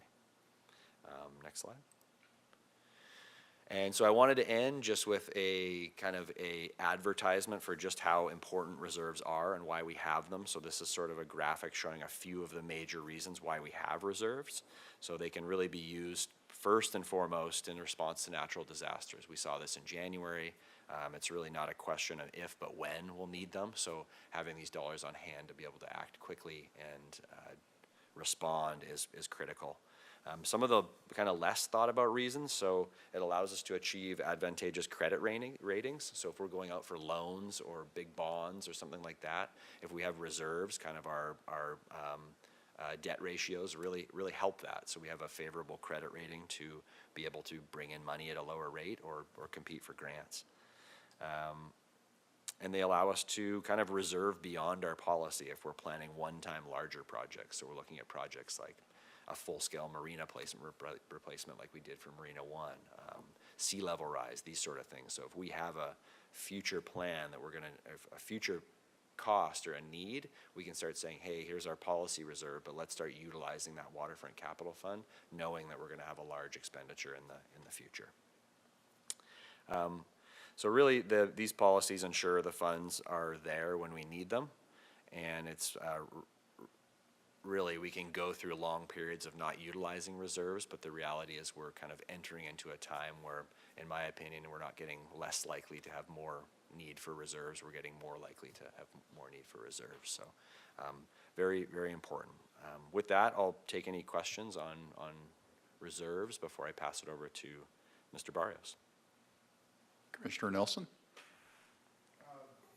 You piqued my interest when you talked about bonded indebtedness or issuing bonds for capital projects. I was sort of under the impression that all of the projects that have been funded for which there's debt, they've been like from the state of California's Waterway Improvement Fund or something like that, and you pay that back. But do you actually have, does the Waterfront Department as an entity or an enterprise have the ability to go out on the market and sell bonds? Commissioner Nelson, we would likely do that through the city. The city does have the ability to do that. Currently now we have I'd say roughly $10 or $12 million in debt through Department of Boating and Waterways, so loans. But even through those loan agencies and somebody who is lending us money, they will look at our revenues and the amount of money we have in reserves to our ability to pay that back. So they would rate us, and we could get a more favorable rate if we were going even through Department of Boating and Waterways. No, I understand that. I'm just curious. I mean, because I was thinking that the city wanted to separate enterprises completely from city government. And what you're saying is that technically, if we had something we wanted to do, say there was a project for which there wasn't a state fund to provide a loan, arguably we could say to city government, we want the city to float bonds to build it. Commissioner Nelson, just to touch back on that, the city does not want to separate enterprise funds as a non-city entity. We're very much a department within the city of Santa Barbara and utilize. Well, that's great their news. service. Yeah. I'm not being critical. That's great news.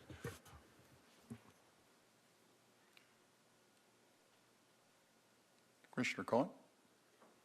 I'm just wondering how the process with FEMA is going and how that would impact any of these projections or any of what you're outlining right now.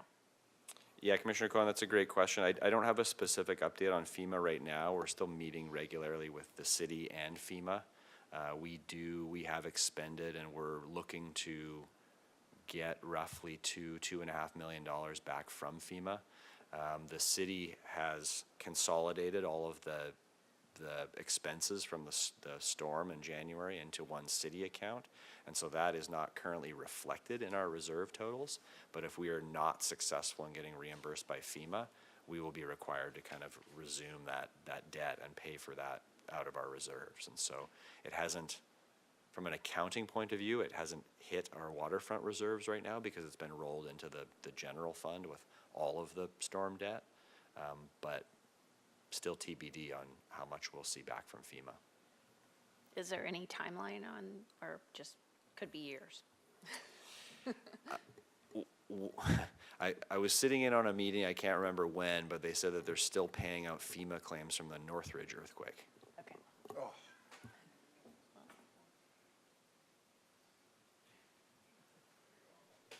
Commissioner Anderson? Sorry, just got one more question, kind of linking up to Nelson's there. When we take a loan, for example, is the name of the loan, is it the harbor that the loan is in, or is the city signing as like a guarantor? Or what does the actual paperwork say when we are taking money from someone? Who is responsible for paying it back, the harbor or the city or both? That's a good question. It's ultimately from the way I understand it, the waterfront department, because the State Lands Commission will look into that, and we are ultimately responsible for paying the debts that we have with mainly the Department of Boating and Waterways as the loan agency. If we were unable to pay those loans, I have no doubt that they would go further to the city of Santa Barbara, because we are the city of Santa Barbara. We're a department within the city. I can clarify the exact details and actually grab our loan paperwork when I get back to the office, but you've piqued my interest too. Don't stay up tonight looking for it, but yeah. Thank you. Any other questions? Yes, Vice Chair? Yeah, I noticed that there's kind of two different ways to tie the existing reserve policy to, but you had mentioned that the 5% value of capital assets is kind of difficult to justify, and it looks like we're doing the 3-year way. Why would the Finance Department kind of put that in there? Is there a specific reason why they would want either or why they would have that clause in there? Yeah, good question, Commissioner Stanwyck. It's a clause for all enterprise funds, and so if you look at an enterprise like the water or wastewater operation where they have a very physical plant, they want to kind of reserve it based on the value of that plant.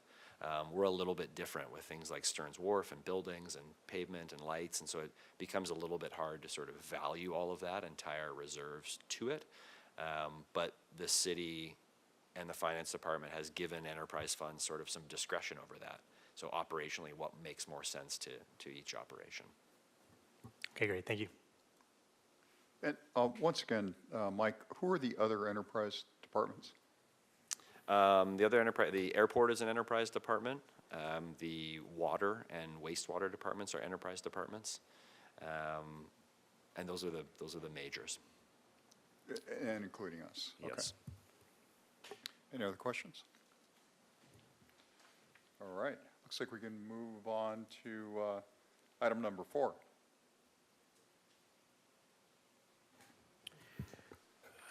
Good evening again, Chair Stedman, Commissioners, members of the public. Cesar Barrios, the Waterfront Business Manager. And today I have a brief business services report highlighting the retirement of a long-time employee, Patrick Henry.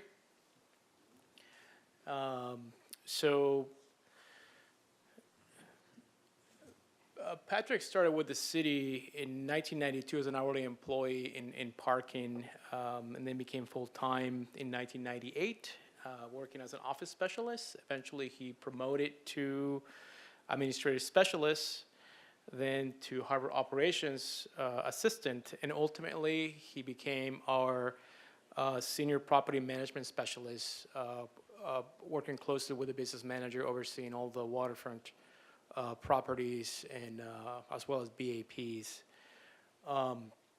Over the years, Patrick has tirelessly worked to ensure safe and efficient management of our waterfront properties, in harbor operations, and he excels at customer service. We will certainly miss him. His last day will be September 28th. It'll be a week from today. And soon after, we'll evaluate recruitment of this position and hopefully fill it.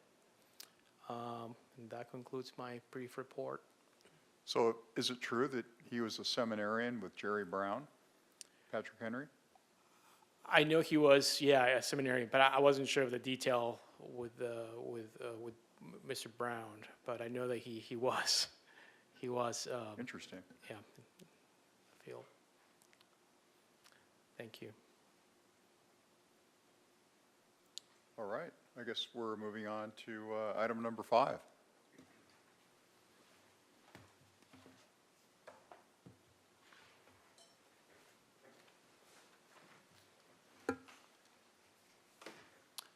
Hello, Chair, Vice Chair, and Commissioners, and the general public. My name is Brian Adair, Facilities Manager at the Waterfront.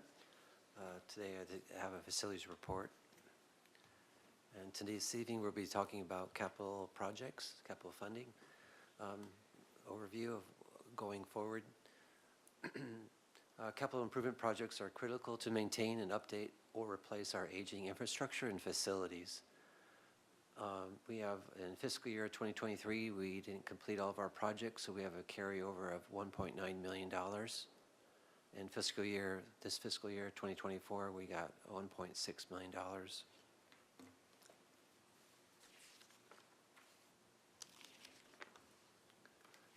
For the carryover projects from 2023, we'll be replacing the Harbor Patrol Boat number 3.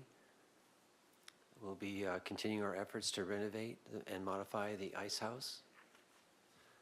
We'll be completing the Ledbetter restroom remodel.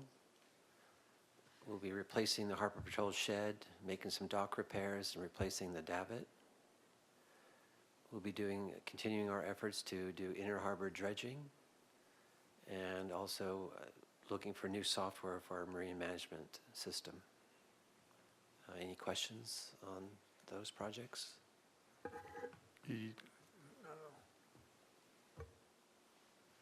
Yes, Commissioner Nelson. I'm sorry, when you have to look around like we did in 1.0 version because the speakers are not showing up on the screen. So just a little feedback. Sorry, go ahead. No, my question, of course, is about the ice house. And I was looking at, our 5-year plan for capital projects. And at the time, the ice house was at $500,000. And now we're at $400,000. So what do we get when it's all gone, when the $400,000 is gone? Are we just going to continue to patch and replace systems? Is that what we're doing? As things go wrong, we're value engineering them or replacing the systems or trying to repair the systems. And what I worry about is what we get at the end of, I forgot what the first number was. Initially, it was 600,000 or whatever, and now we're down to 400. At the end of the process, will we have a facility that can last for another 10 years? Or do we simply have to make a big capital request again for another $600,000 to replace it? I mean, what's your plan? I mean, Our plan is to be conservative in our spending and maintain good equipment. We have faith that the ice house, if properly maintained and serviced, it will continue providing the product of ice for our commercial fishermen and retailers. So the idea we switched from replacing it totally, because it was just going to be way too expensive that we could not afford, is to make sure that we maintain a reliable ice house system. That was our goal, to be reliable.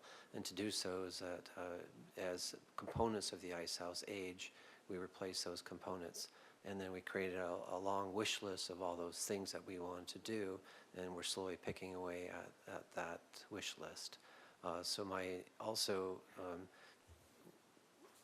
I did not recommend making a big investment, hoping that the technology would improve over several years, so that we would have a better answer that was more environmentally friendly, which we didn't have at the time. So we're postponing that big expenditure to keep our existing equipment running. And for last year, we've been very good at having very minimal downtime. So we're on the right track, I believe. Long term, we still have to look at that and there's several different avenues, choices that we have to review, and but we know that in the far horizon that we have to look for replacing the ice house maybe 10 years from now. Okay. Start discussing it in 5 years and have a plan to do it in 10 years. Good, that's what I was thinking, because what it appears to me is that this is like a critical maintenance fund for the ice house. And we're spending chunks of it to do critical maintenance as long as we can to extend the life of the facility. And then we're gonna have to bite the bullet and find the funding, or go out and sell bonds to build it, that's all. Right, fundraise. Right. No, I just know this is gonna continue to go down, Brian, that's all. And so it appears to me that instead of being in sort of the operating budget, the department's operating budget for maintenance, you're basically using this for a critical maintenance fund to deal with everything that comes up as we go, hoping to extend the life for 10 years. Right, and if we had a magic wand, we would do everything in 1 year Right. and be happy. But by piecemealing it, it just takes time. Okay. And meanwhile, it's operating efficiently and reliable currently. Thank you.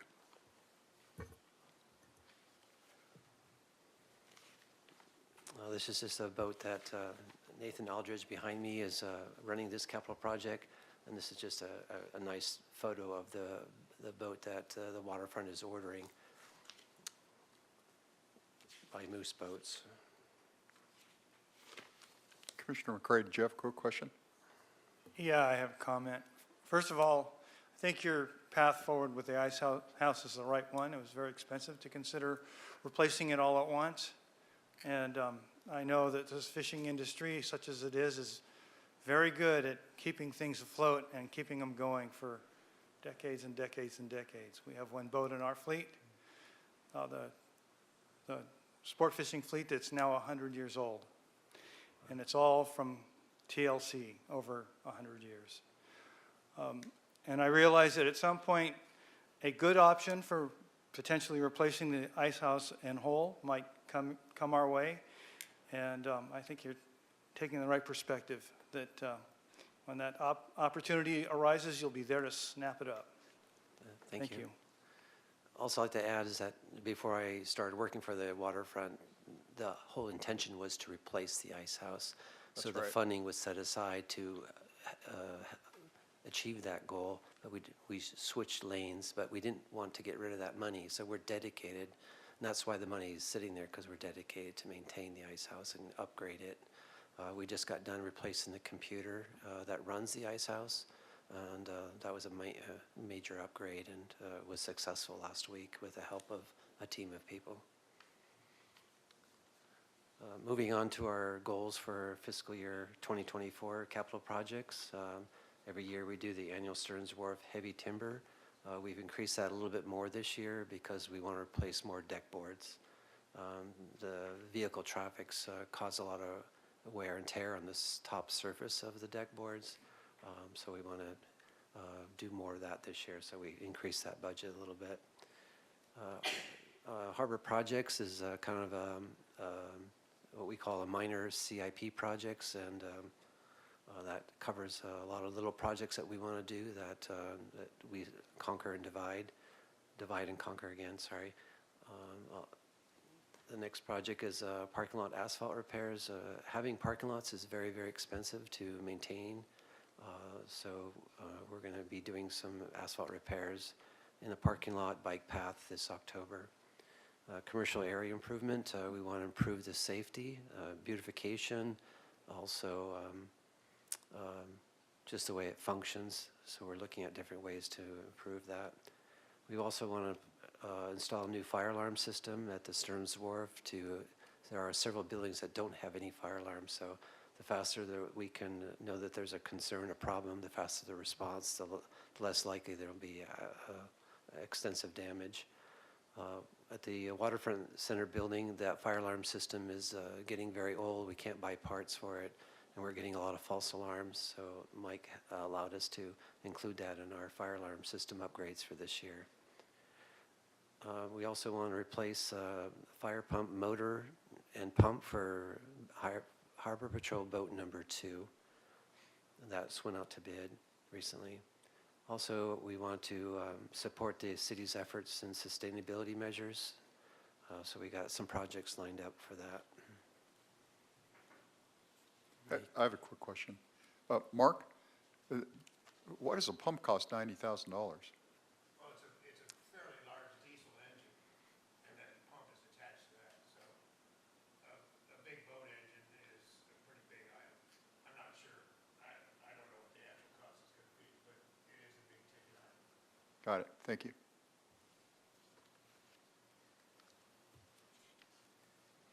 I'd like to add, there's an 8th item on here. Caesar is doing, every year he does something to help upgrade the parking systems. So we'll be replacing 6 self-pay stations for $90,000. It was in the facility report, but not on the PowerPoint presentation. Commissioner Nelson, you were gesticulating. Yes, I will. Major area for the cruise ships, when we're talking about, are we going to do 18, are we going to do 25?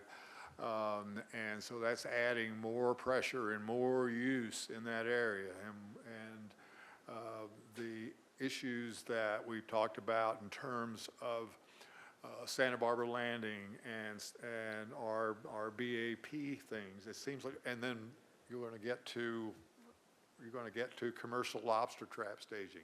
It just seems like there's an awful lot of activity focused on that area. So when do you say, maybe we ought to do a little planning, that we ought to, since everything is converging in this area, do we do a plan that tries to accommodate all of that? And would that be a capital item that you could budget for? And then I think about Merritt sitting out there counting the people that are walking behind the Coast Guard business. And as the harbor becomes a destination, it's not just a marina, it's not just a port, it's a destination that people want to visit.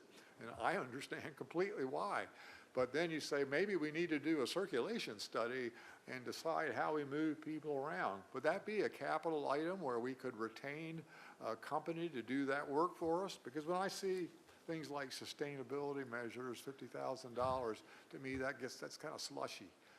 And so I'm thinking, could we create a pot in some out-year budget that allows us to do these discrete planning projects that might be important to what we're trying to accomplish? I mean, we could do it as part of a large master planning process, but if we decided that, my gosh, we've got to take a look at that boating, at the launch ramp area, could we hire somebody to do that? And if so, how would that find its way into the capital program? Or is that an operational expense that you could cover out of your operational budget? Yeah, Commissioner Nelson, no, that would be a capital project. So we Right. prioritize it through this process, and we have. So that amount for kind of the harbor commercial area circulation, that was deemed a priority. It's no secret that we're underfunded, and we don't have the capacity to execute an unlimited amount of capital projects in a year. So there's more actual maintenance than we have dollars to do. And so if you look at these lists, the majority of them are life safety, they're core critical maintenance projects, replacing piles. So if we free up funds, or if we have additional funding, we can certainly hire consultants, we can do plans, we can spend money on that sort of thing. But the reality is that our capital improvement program is almost solely devoted to core I understand that. repair That's why of I'm critical roaming around facilities. our 5-year plan looking for little pots that we could, conceivably raid to do things like this. When I see things like, sea level rise mitigation, and that's how much money is that? That's $200,000. And I'm trying to think, what will we do with that?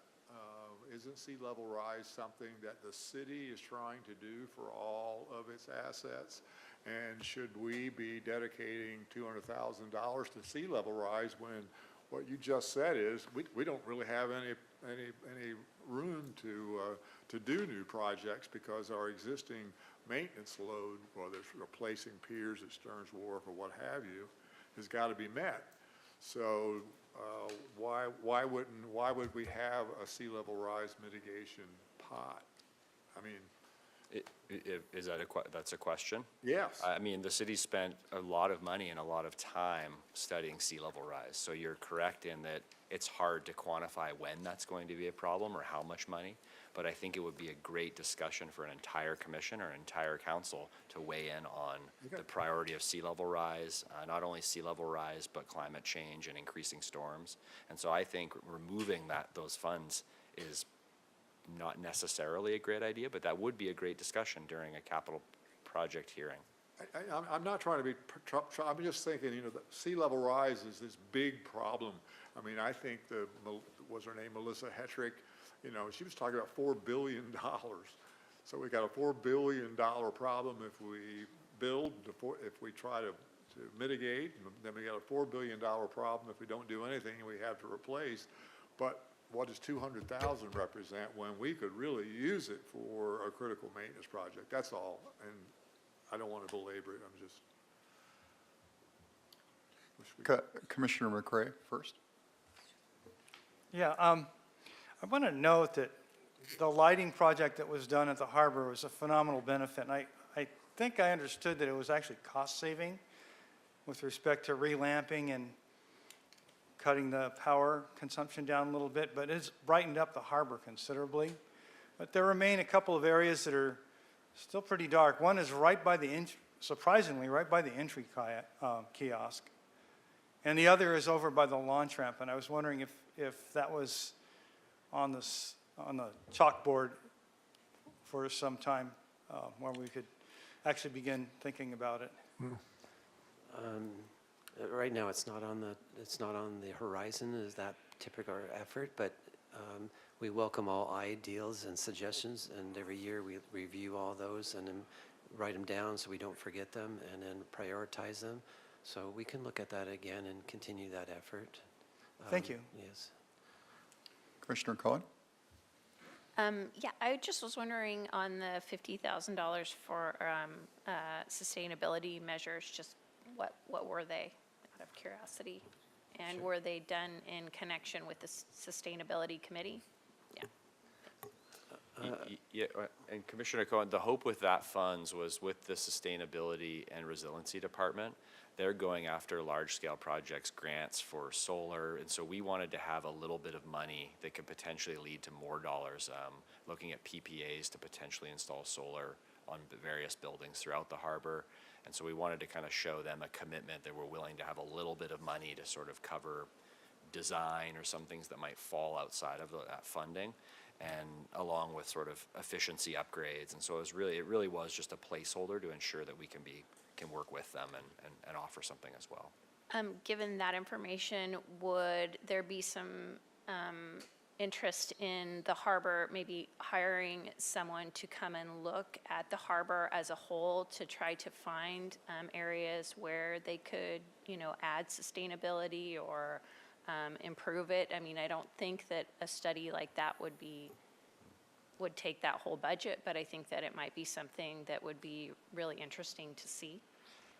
Commissioner Coe, we do that in a sense. So the Sustainability and Resiliency Department has staff that's working with Brian and the facilities group, and they meet monthly, I believe, to go over all of our facilities, where solar makes sense, what our critical loads are, and so that's occurring and has been occurring for some time. And those are what feed into the potential for these dollars to be spent. It's great to hear. So if there's ever an opportunity for one of us to attend one of those meetings, I'd just love to know what types of things they're talking about. Yeah, currently we were working on solar projects, roof solar, replacing gas, hot water heaters with electric heat pumps, and also reclaimed water. Instead of using domestic water for irrigation, using reclaimed water, expanding that. So like the reclaimed water, the city's going to pay for that water connection. We just have to do a little bit more to connect it to the irrigation. the hot water heaters is a grant program. The solar is a power purchase agreement where we commit to a certain dollar amount. So the contractor installs it, but we have to buy power for them at X amount, dollars per kilowatt. So that's, like Mike says, the 50,000 is just a placeholder, showing that it's a commitment to help subsidize and promote future existing and future projects. Commissioner Nelson, your idea about the parking, the congestion of the boat ramp area, that's a very good idea, and we've been kind of talking about it, but I think your suggestion is really good. The harbor projects, for minor CIP projects, it's a list of projects that we have a wish list, but we also use it to be flexible. So when someone has a good idea like yours, we can reprioritize it and be more responsive. And that's one of the ideas, the conveniences of that type of funding. So we'll take that up and try to work on that, take it to the next step.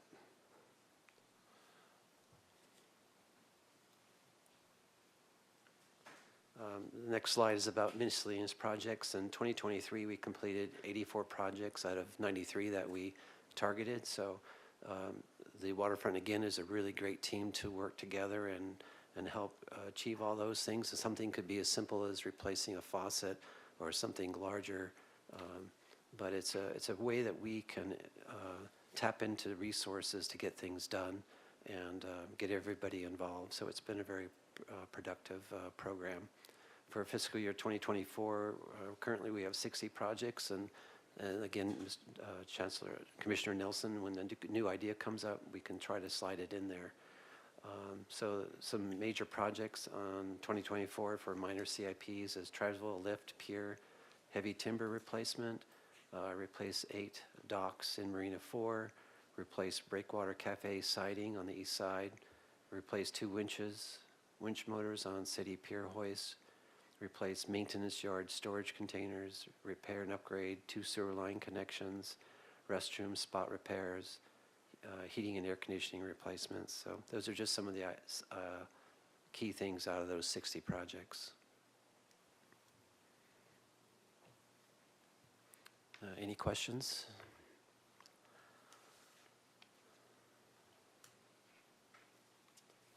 Are there any public comment? No public comment. Okay, thanks, Yasmin.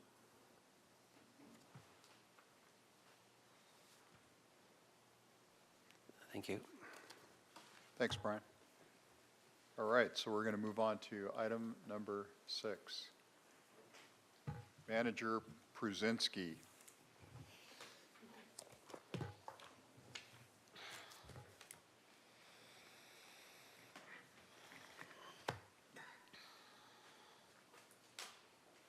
Good evening, Commissioners. I'm Jeanette Prusinski here, Acting Harbor Operations Manager.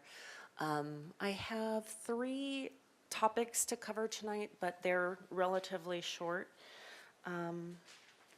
So going right in here, its first topic is the Harbor and Seafood Festival is coming up on Saturday, October 21st. It is an all-day event and super fun. The unique element to this seafood festival is that you can buy direct from the fishermen. Key fish here would be lobster, and there is a boiling station actually, so you can buy the lobster direct from the fishermen and take it over to the boiling station. And also we will have halibut, crab, uni. There will be, let's see, I'm sorry, I'm getting lost here.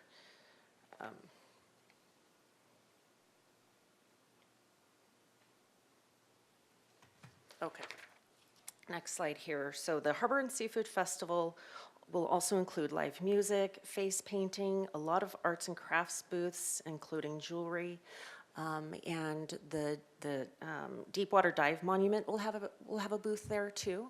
So just wanted to to mention that, since Mike was talking about it here earlier. On the Harbor Patrol dock, there will be free boat rides, care of some charter boats named Kelpie and Little Toot. We're working on getting 2 more sailboats that'll provide free boat rides. Harbor Patrol will have officers at their patrol boats, and they'll be giving demonstrations of their boats, including the operation of their bow monitor, which is always really fun, especially for the little kids, you know, shooting the fire water there. On the city pier, along with the fishermen selling fish, there'll also be tours of the Coast Guard cutter Blackfin.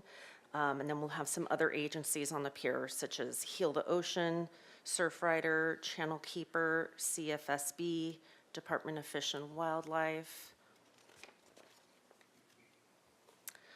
So that is it on the topic of the Seafood Festival. Are there any questions about the festival?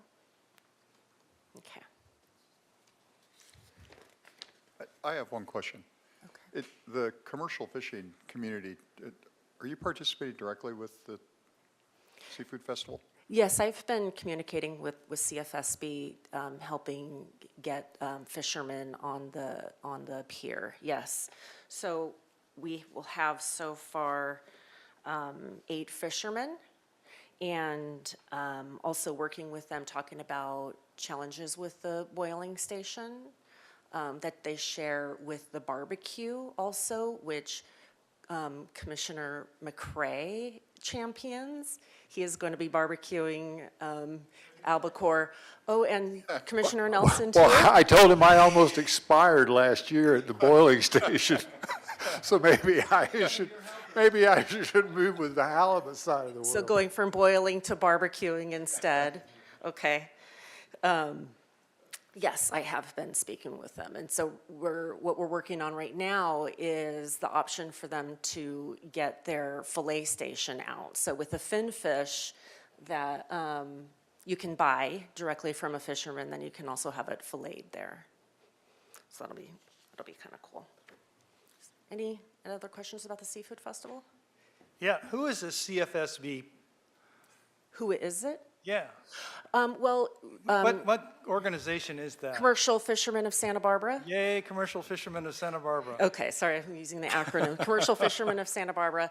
So mostly I've been speaking with Ava there, and also with Chris Voss, who's in the office here.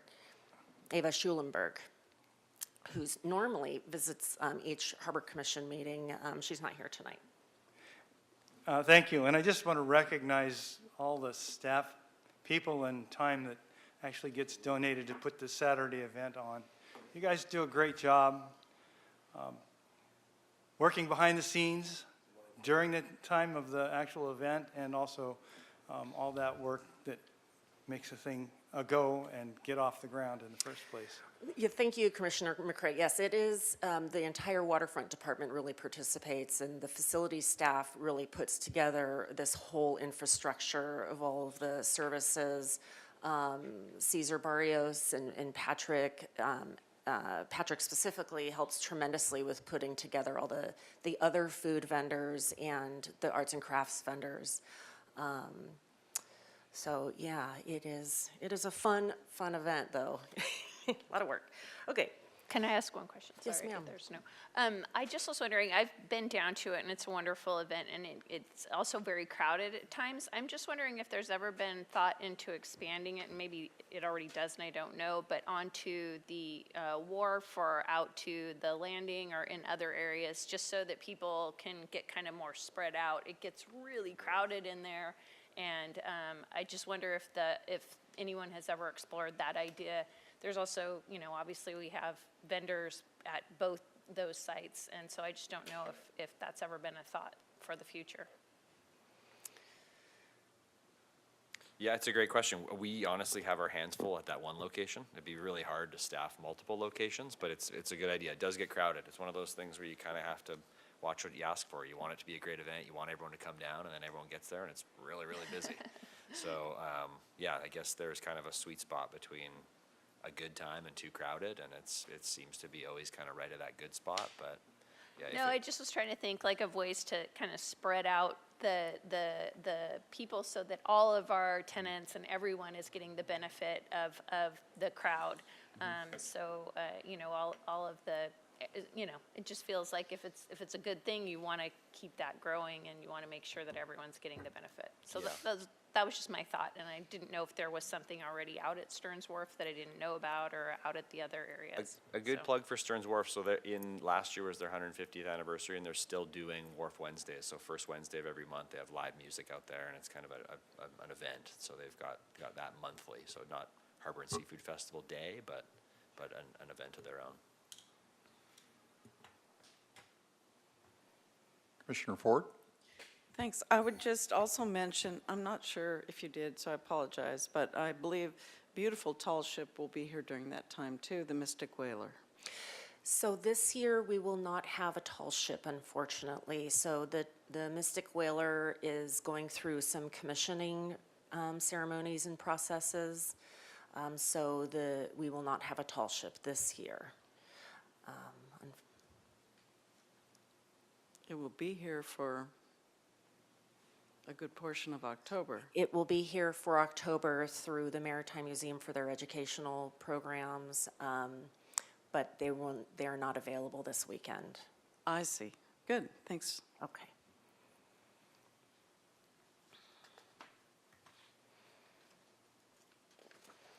Okay, the next topic here is a staffing update. So I have a vacant office specialist position here at the front office in the Harbor Master's office. It's a full-time, entry-level position, and I think it's a fabulous opportunity for somebody who otherwise has no experience to come in and join the marina management team and get a lot of experience. In that capacity, we work alongside harbor operations staff. Here you can see in the photo, you've got Julio Gamino on the left and Andre Guillen on the right, making up the team there. They also will work, interface with harbor patrol and facility staff. Salary is $49,000 to $59,000 per year. The application period closes next Thursday at 5:30. There's the link there to apply. And if you know of anybody who's interested, have them call me or come in and speak with me. I'd love to welcome somebody to apply for that position. Any questions about that job? Is that a weekend job? Yes, Chair Stedman, it is a full-time position, so they do work 5 days per week, 8-hour shifts, but they do cross over the weekend. Yes, so this one is a little bit of a challenge to keep staffed. Our office is open every day. So yes. So this position has worked out really well for people who also go to school. You know, your weekend, if you will, is a couple of days midweek, and I'm flexible with what those days are. So people who do Monday, Wednesday, Friday classes, for example, it's worked out really well. Thank you. You're welcome. Do you post something on social media or anything like that about job openings, or I don't know, we've had a hard time recruiting at times, and we've kind of had to put a marketing effort around it, for lack of a better word, to make sure that we're filling spots. So I just didn't know if there was any marketing besides listing it on the city website, or how that worked.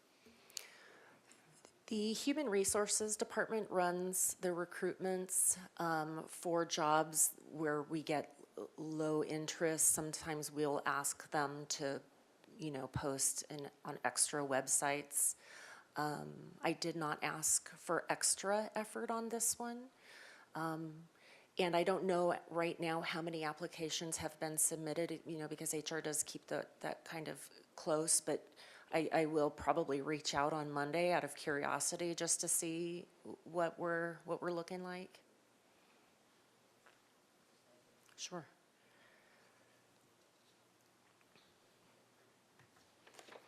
Okay, the last topic to cover here is the commercial lobster trap staging in our launch ramp that we've been discussing throughout the evening.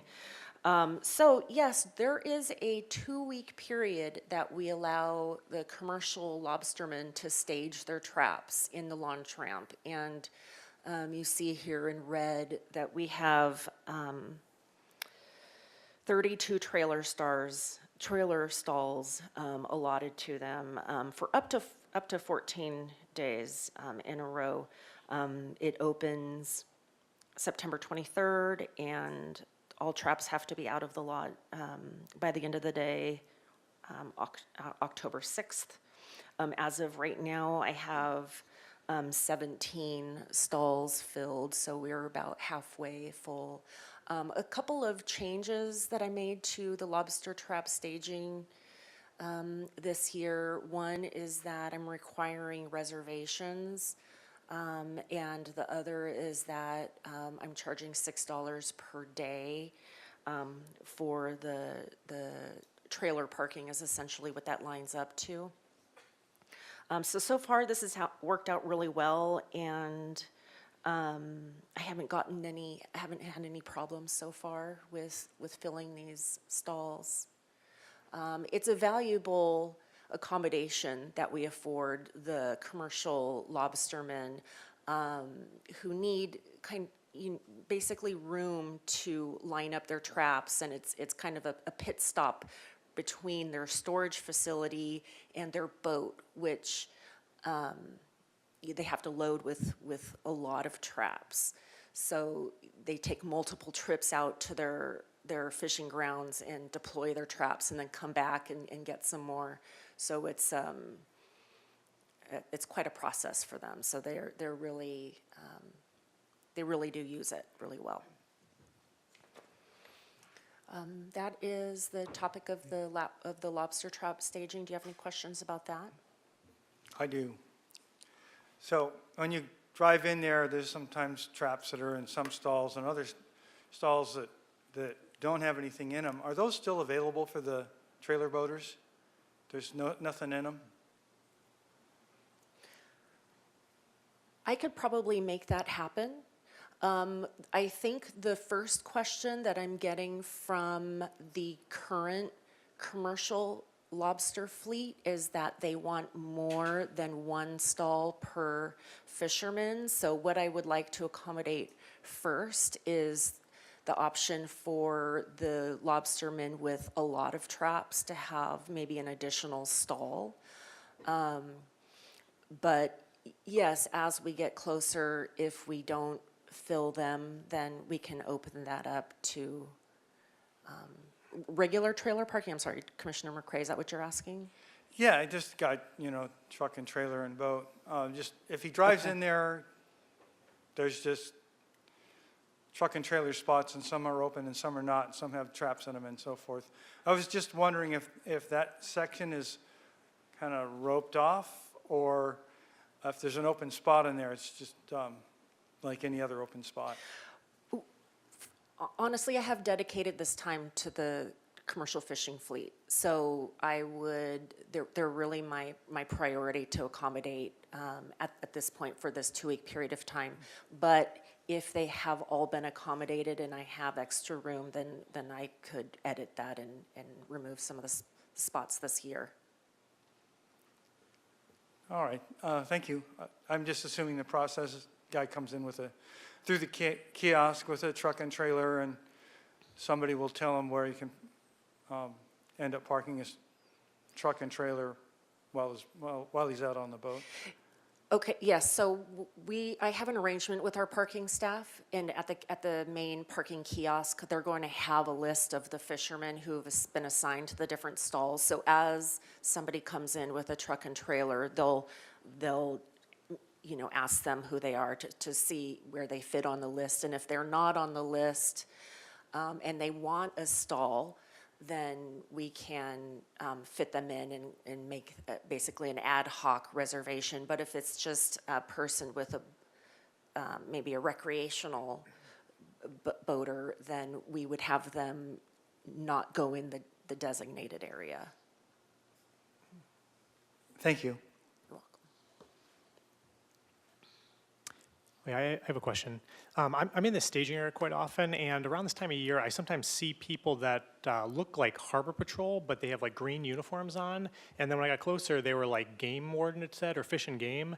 Do they kind of just show up and inspect whenever, or can they board commercial fishing vessels? Or I'm just kind of wondering what kind of jurisdiction do they have at the waterfront? I'm not sure how to answer that question. Actually, maybe Mike can help you with that one. Yeah, Commissioner Stanhope, it's a great question. So yeah, they do have jurisdiction and they work with Harbor Patrol regularly, sometimes when they're here, but during different fishing seasons, they're a lot more active. And so they're down there kind of confirming commercial fishing licenses, commercial fishing gear. And so they kind of have full access. They can board, and I'm sure Mr. Voss can vouch for it as well, but that's their duty, and they're here to do that. Okay, great. Yeah. Yep, thanks. Like, I think I can provide a little Sure. more precise answer. Department of Fish and Wildlife and enforcement officers actually have a much lower standard for inspecting vehicles. They only need reasonable cause rather than probable cause to go into your vehicle and look without a warrant. So if you have a fishing rod or a boat, or you look like you were fishing or hunting, the warden can ask and demand to be able to inspect your vehicle. So yes, they show up. If they're good wardens, they'll show up when you least expect them and want to see what you've got. Thanks.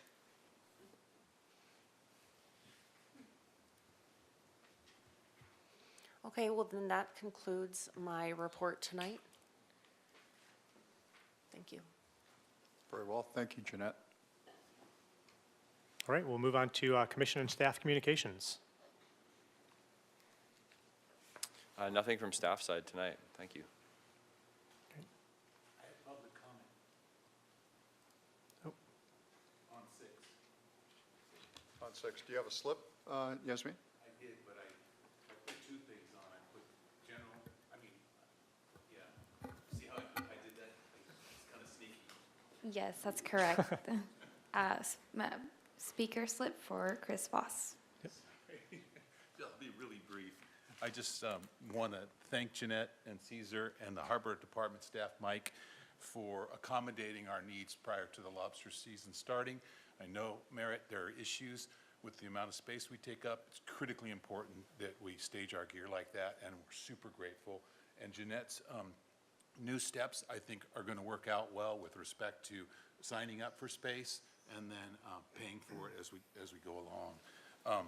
So thank you for that. And we're working diligently with Jeanette and the Harbor Department in preparing well for the festival. So we're in charge of kind of organizing ourselves on the pier. We're in charge of the boiling station and the cracking station, and we've worked alongside Merritt for many years now.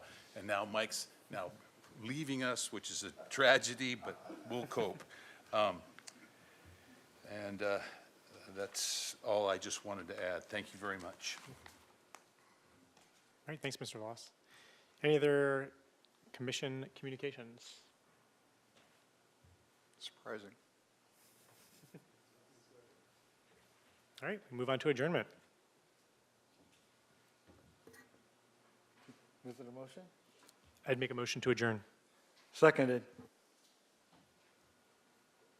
Great, we'll take a roll call vote.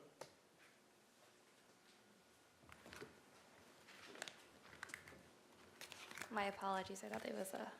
Or actually, we could do all in favor. Yeah. Would you rather do that? Aye. Aye. Aye. Aye.